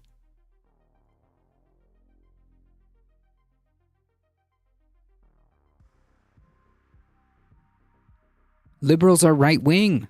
What are you talking about? Have you heard about the new process of extracting lithium from seawater? Yes, I have. Also, this is a 2019 article. True. The Green New Deal is separately to proposal. You write down the social upheaval. Such a plan would be even larger than the price tag. How would society change under such a policy? Well, like we've already done studies saying that actually not addressing this climate issue, even though if they're conservative, still really expensive, and look at the bill. Even if it was incredibly expensive, the cost of not dealing with the climate crisis is more expensive.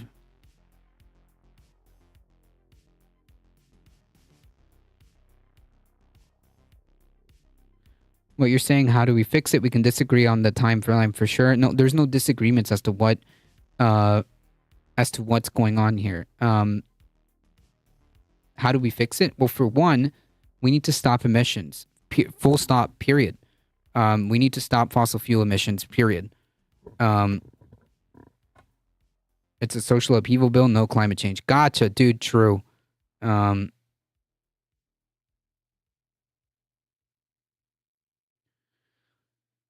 Whereas climate change and pollution, environmental destruction has exacerbated systemic, racial, regional, and environmental and economic injustices. True. By disproportionately affecting indigenous people. True. Whereas climate constituents change constitutes a direct threat to national security by yes, okay, all this is true. The duty of to achieve net, that sounds like climate. Achieve net zero gas emissions through a fair and just transition for all communities and workers. Create millions of good jobs, high-wage jobs, making sure all of this gets done. Invest in infrastructure so that we can actually do all of this.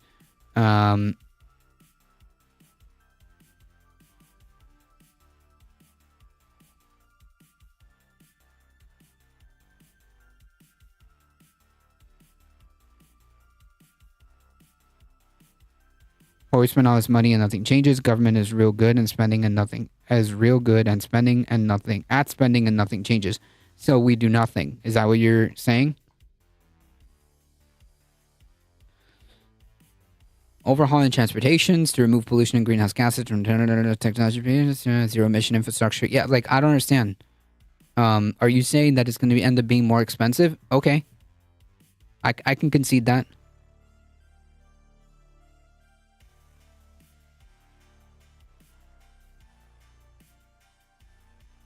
Private will always be better than government. What is what he is trying to say, which is true. Nope, actually not true at all.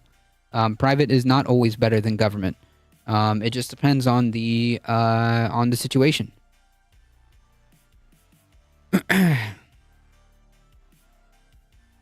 Strengthening enforcement labor. Yep. Enacting stronger labor.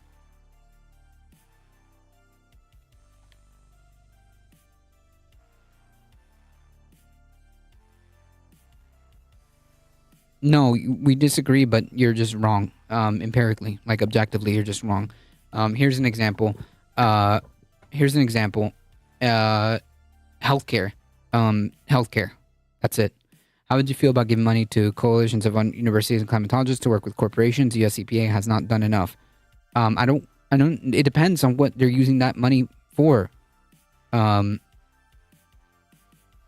They talk about how we need to quickly move away from them by sharply reducing unnecessary usage and waste, changing our habits, and investing in cleaner. No serious models of tackling climate change propose immediate abstinence of fossil fuels. Yes, that's a good point, actually. I live in Canada, and healthcare is great until you need to use it. Well, there's been plenty of people who have said otherwise, and I could say the same thing about here. And in fact, I'm actually... I could say the same thing here. I live it and you don't. No, I actually, it's actually worse here. It's actually worse. They work on green technologies and reduce the price and implement those technologies. Corporations, depends. I live here and my reality is that healthcare is garbage and I'm also basically tied to my job. In Canada, you can get private healthcare, so just get that if you don't like it. Exactly. Which is interesting since you're such a believer in private in a private system. Why are you using the Canadian system? Huh? EPA is not given the resources to do enough. And their efforts are hamstrung at most every turn. True. The best healthcare scenario anywhere is to be rich in the US. We do have the best healthcare, but it's hyper expensive to be really taken care of. So that's a fucking problem, isn't it? That's exactly the problem. So no, the private system doesn't work. Because if it doesn't guarantee healthcare to everybody, then it's worth jack shit.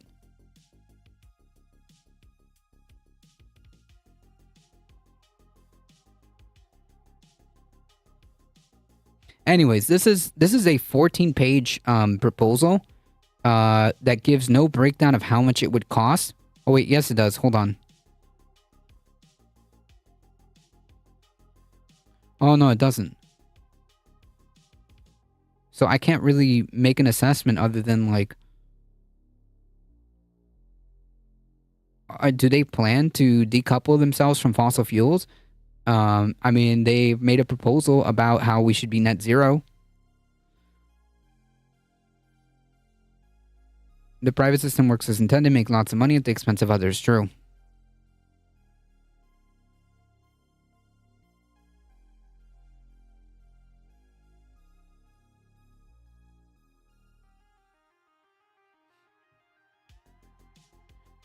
And so you see how there's little signs says mostly social aid for the impoverished, which I support, but then name it a welfare bill. But not really, though.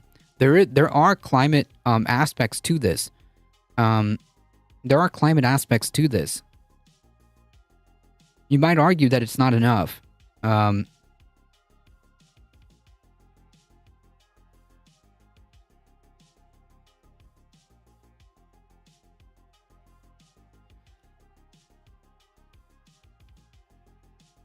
Universal healthcare takes months or even years to get surgery. People die because they can't. Bro, people die here because they can't afford it. What are you talking about? If my son gets cancer, I'll go to Texas. For me, I'm so old, I don't even care. What? Bro, what are you gonna do? Pay full price for cancer treatment in the US? No, it's gonna be so much more expensive. And I seriously doubt that you're gonna be waiting that long. For a you're going to be waiting that long, and also wait times in a private system is the same. Wait time in a private system isn't that much better, my dude. Okay, isn't that much better, and you're going to be paying twice as much. I love our healthcare because I never get a bill. Oh wow, damn, dude. But you could get a private system. Why? Why don't you use that?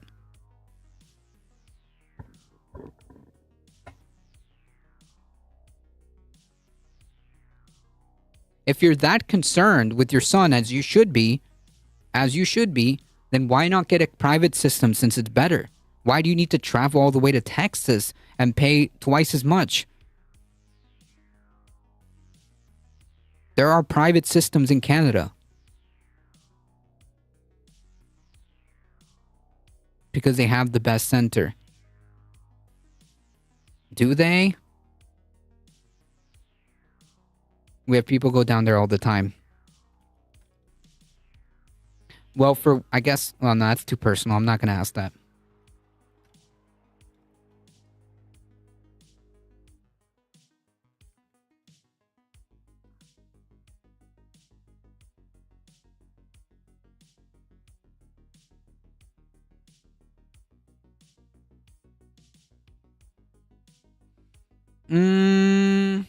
I mean, the closest that I could find is that they're the best cancer hospital in the U.S. So again, why would you come here when you could have a private system? When you have a private system up there, that would supposedly the private system is better, right? So why not use that there, and find the best cancer place there, right? If that was the case. Because, like, I looked it up in Texas, the best cancer, one of the best cancer hospitals here. It just seems kind of strange that you're making these comments.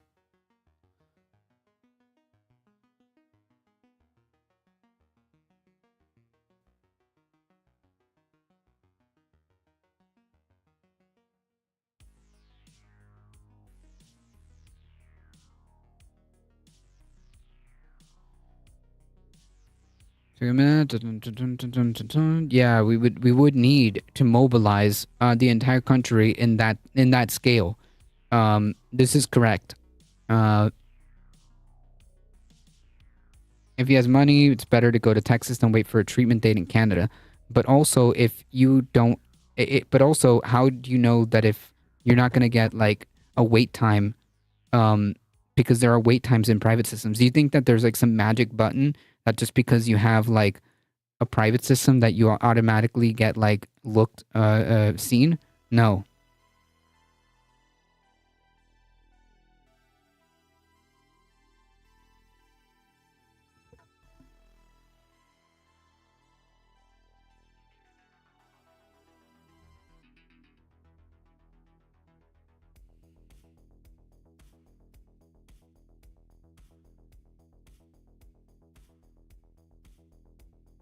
And also, it depends on what province you are in Canada too.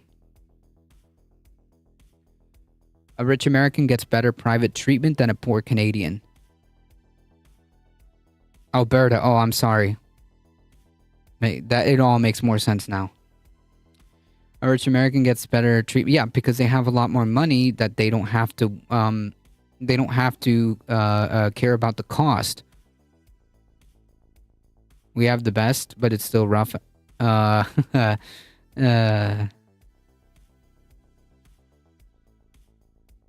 sure.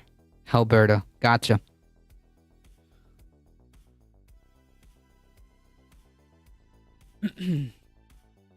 Yeah, it's easy. Just be a rich American. True. Not have, and also like if you're rich, you're more than likely to have enough money. You're more than likely to have enough money to be able to afford preventative care.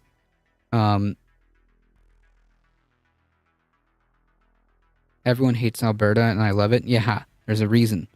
There's a reason.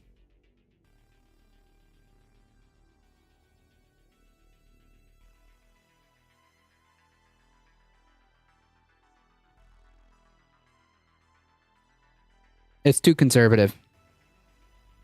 You're not gonna hurt my feelings. It's literally too conservative. I am middle. Doubt it based on what you're saying. You're literally leaning. You're literally espousing conservative talking points by conceding like, yeah, the private system is so much better. Is it? No. I just like Alberta because it's way too far to the conservative scale. There you go. Alberta's also racist AF. Not surprised it's conservative. I mean, I don't know how else to put it. It's conservative. What can you expect?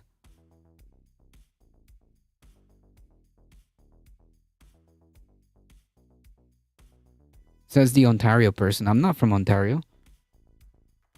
What?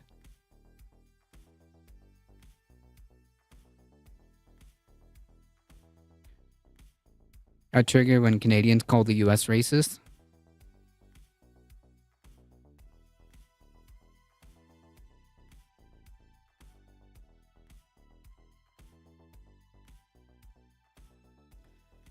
Like the shit I've seen and experienced in Canada will put your jaw to the floor. I like conservatives for some things, but Alberta is a proverbial too much of a good thing.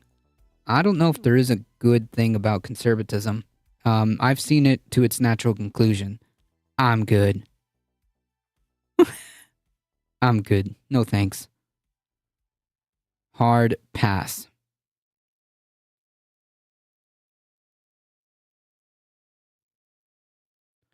All right. Because I've now wasted way too much time, I'm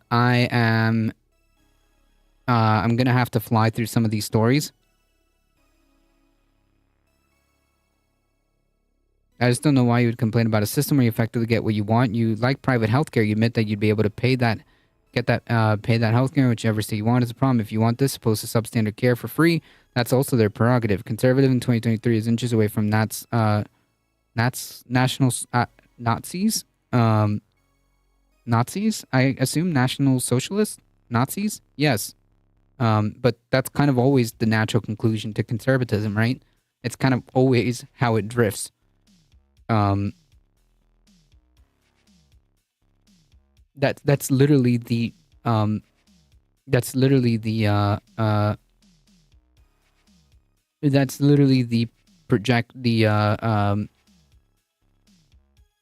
course of how conservatism progresses.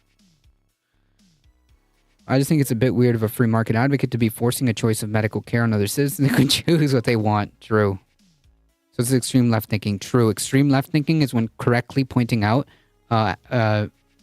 using like not only just like historical, kind of like using a historical chain of events of how conservatism moves, but also a modern accounting of how conservatism moves. That is extreme left thinking. True. All right. We gotta speed run through some of these folks. Store owner shot to death by man who made disparaging remarks about pride flag. Yeah. A man shot and killed 66-year-old business owner in front of her California clothing shop after he made disparaging remarks about an LGBTQ flag that stood outside her store. The man ran away from the store after shooting on Friday, but was later found and killed in a confrontation with police. The agency said Laura Carlton was pronounced dead at the Magpie store that she owned and operated. It wasn't immediately clear what happened when the officers confronted the man whose identity has not been released as of Sunday. Carlton is preferred to be called Laurie, was survived by her husband and 9 children. An LGBTQ nearby Lake Arrowhead and Carlton said Carlton didn't identify as a member of the LGBTQ plus community, but she spent time helping and advocating for everyone and was defending her pride flags placed in front of her shop the night of the shooting. So, yeah, I mean... So if you think conservatives are Nazis, then I'm out of here. Hey, don't let the door hit you out.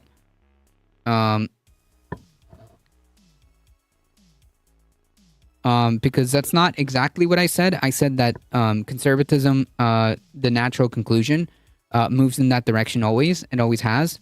But if you feel attacked by that, why?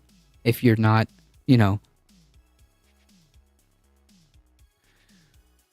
How do you feel about the fact rich Canadians and rich Brits use private healthcare? There shouldn't be such a thing, in my opinion, but it is what it is.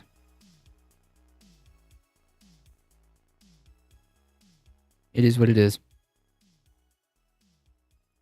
I personally believe that there should be no such thing as a private healthcare. It shouldn't exist. You didn't call conservatives Nazis. I didn't, but somehow that's what that person thought, which is really telling, which is really weird. Because if I didn't call you a Nazi, why do you feel offended?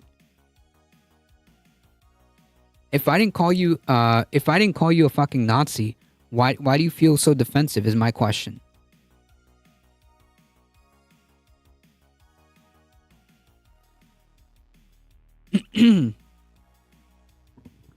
Anyways. Yeah, I said conservatism drifts that way. Because it does. It always has. We can see that historically. This isn't something that I made up. This is something that you can document with history. Okay? This isn't something that I made up. You can document that. Always has.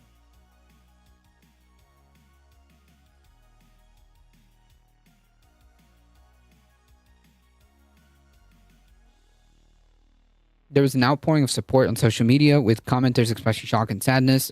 I mean, this is the type of stuff that's inevitable with like the conservative propaganda machine doing the things that they have against like the LGBTQ community.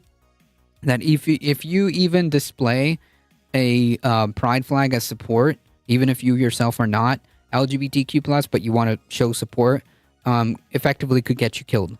That's what this article is telling you.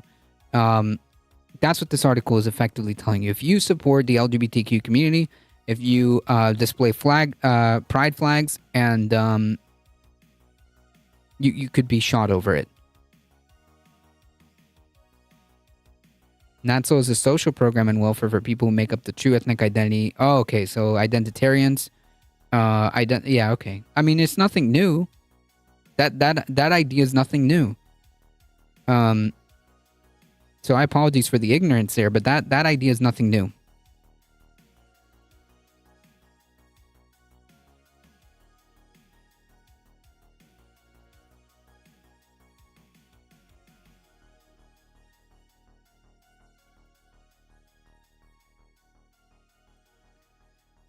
Nothing new there either.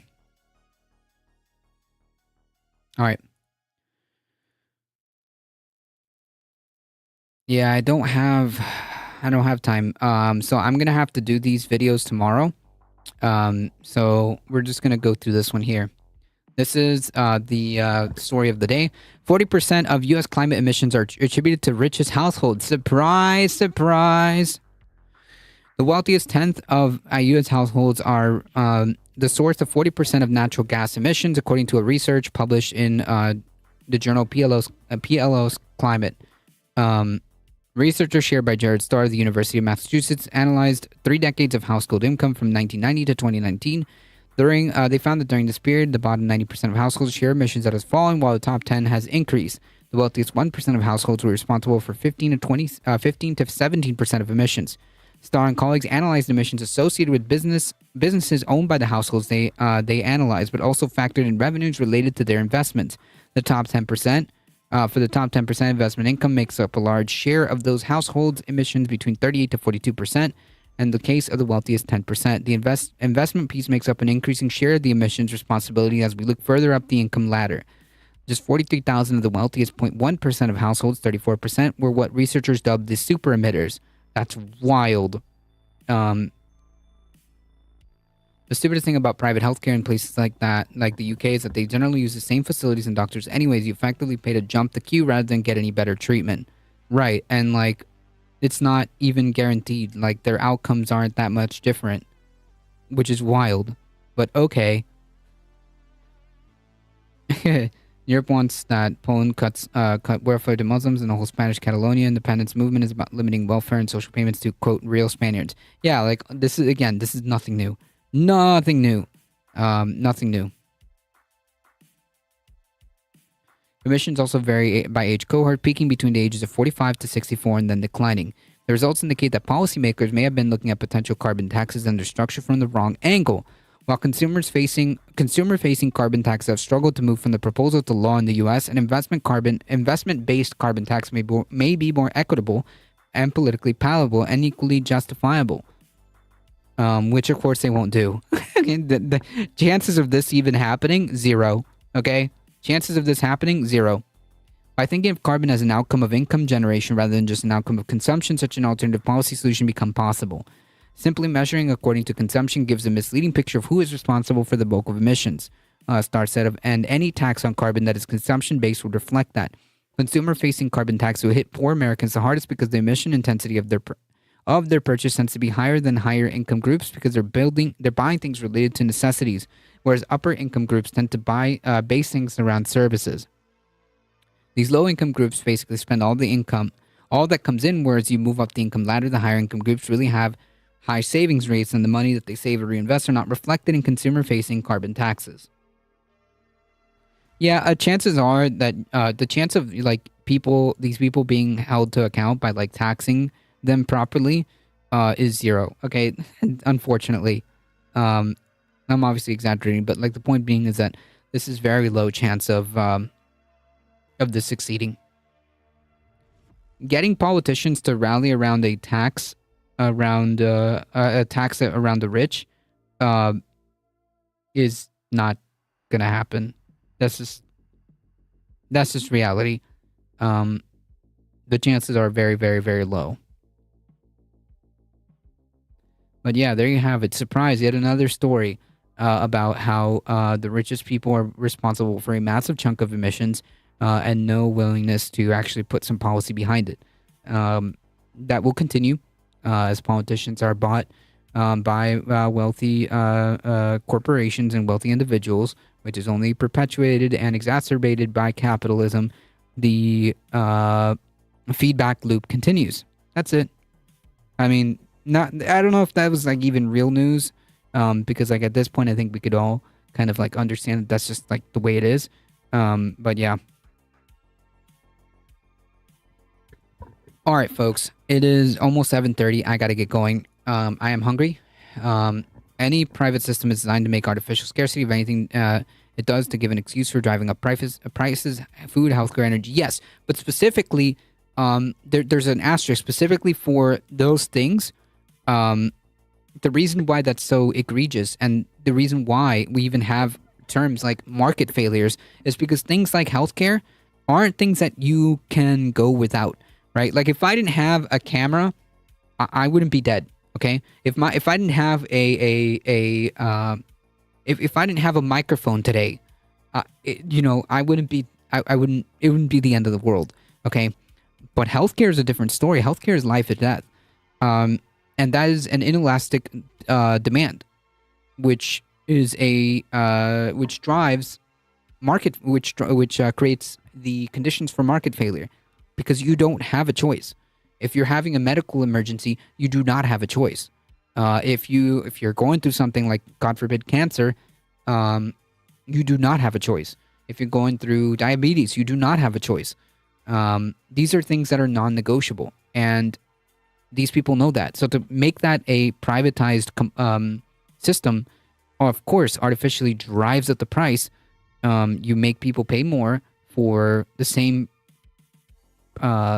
procedure, the same service, for no reason other than they can. That's it. It's not like you're getting a super special, awesome, different heart transplant or a super special, awesome, different, I don't know, filling when you go to the dentist. I don't know. I'm just making up random stuff or using random stuff as an example. It's not like if you pay the dentist, they'll use a different, like, unapproved technique that another dentist won't use. What are you talking about? The way of doing healthcare and procedures are the same. Why is it twice as much here? Because they got to make money for the shareholders. It's not about healthcare. It's that simple. The same goes with food. It turns out, and this is true, you cannot go without eating. That's just a fact of life. You cannot go without eating, and they know that. So they can artificially pump up prices for food, and you are going to pay them because what are you going to do?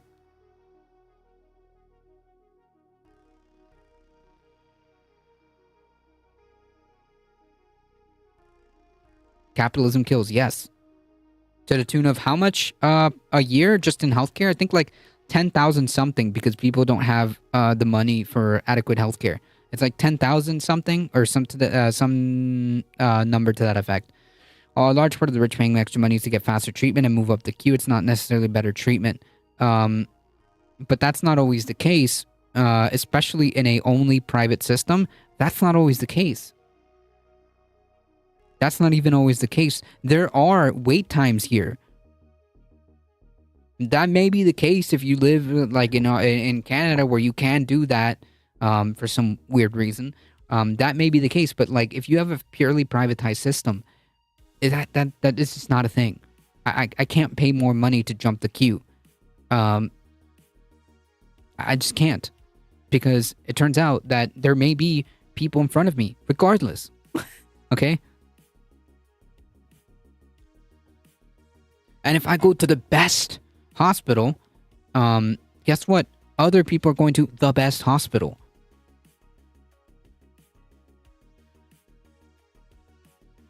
Yes, follow the YouTube. Subscribe to the YouTubes. I start to photosynthesize. True. All right, I gotta get going, folks. So that's the point. To kind of add to that conscious Canuck. The reason why it's that problematic is because you are putting something that you don't have a choice and commodifying it, which is a massive problem. In a 100% private system, there's get more options. Not really. Everyone's who's lost a family member simply because of only having access to cheap option know what that means. But here's the problem. Let's say, I'll say that that's true. But isn't that a problem in and of itself? Isn't that a problem? Why should only the rich get more options? That's kind of fucked up when you're talking about healthcare, right? Like, that's a really fucked up way of viewing society. If you think, like, if your system says, well, just because by virtue of you having more money, then you get more options when it comes to healthcare, that's mad. That's bad. That's pretty freaking bad. If you're poor, you get the drugs that keep you alive a little longer. The rich get the drugs that reverses the disease. There's only so much that may be the case. But I'll say this: the rich get more access if you have a 100% private system. They get more simply because they have more money. That's fucked up, like, right? Like that's like bad when it comes to healthcare, and that leads to overall like bad outcomes across the board for everybody involved. That's it. Like I think that's pretty much like well understood, right? Like if you have a poor like a population with poor health is not good. Okay. Good morning from Germany. You're speaking about healthcare. Yes, I was, but I gotta get going. It is about to be 7:30, and I do need to get nutrients. Speaking of which, the point being is that it shouldn't be that situation. There shouldn't be a situation where just because by virtue of being rich, then you get more options. That's just not a thing that should be a thing. That's basically my TLDR. Like the same thing goes for like food. The same thing goes for food, education, housing. Just by being virtue of being rich, doesn't mean that the rest that other people shouldn't have the basic necessities. Like, it's just messed up that we live in a society that basically says if you're rich, you're good. If you're born rich, then you're good. Everybody else, good luck, everybody. It's the fucking Hunger Games. I mean, like, it's just bad. It's just bad, like, policy wise. It's just bad for society. It's just bad economically. It just doesn't make any sense in every facet of the equation. It doesn't make any sense. All right. Maybe next time. Yeah, feel free. We're here Monday through Friday, 5 p.m. Eastern time. I don't know what that is in Germany, but all right, folks. I got to get going. As always, folks, if you enjoyed the content, hit the follow button. It really does help us out. And join us on the YouTubes. Thank you all for the subscriptions. Thank you all for the follows. Thank you for the biddies. I appreciate it. You guys are what makes this channel grow. Spread the word far and wide. I'm here Monday through Thursday, 5 p.m. Eastern time. Thank you, Abon, for the 200 biddies on the way out. Thank you so much. Subscribe to the YouTube. Thank you, Heat. Thank you, Michael Hasser. Thank you, Spread It Forward. Thank you all for hanging out. I appreciate it. We'll be here tomorrow, 5 p.m. Eastern time. As always, folks, please stay safe. Please take care of each other. I love you all, and I hope to see you guys in the next one. See ya.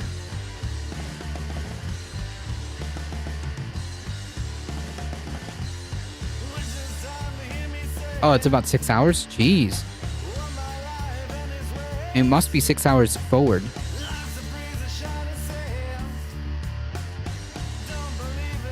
No, 6 hours back.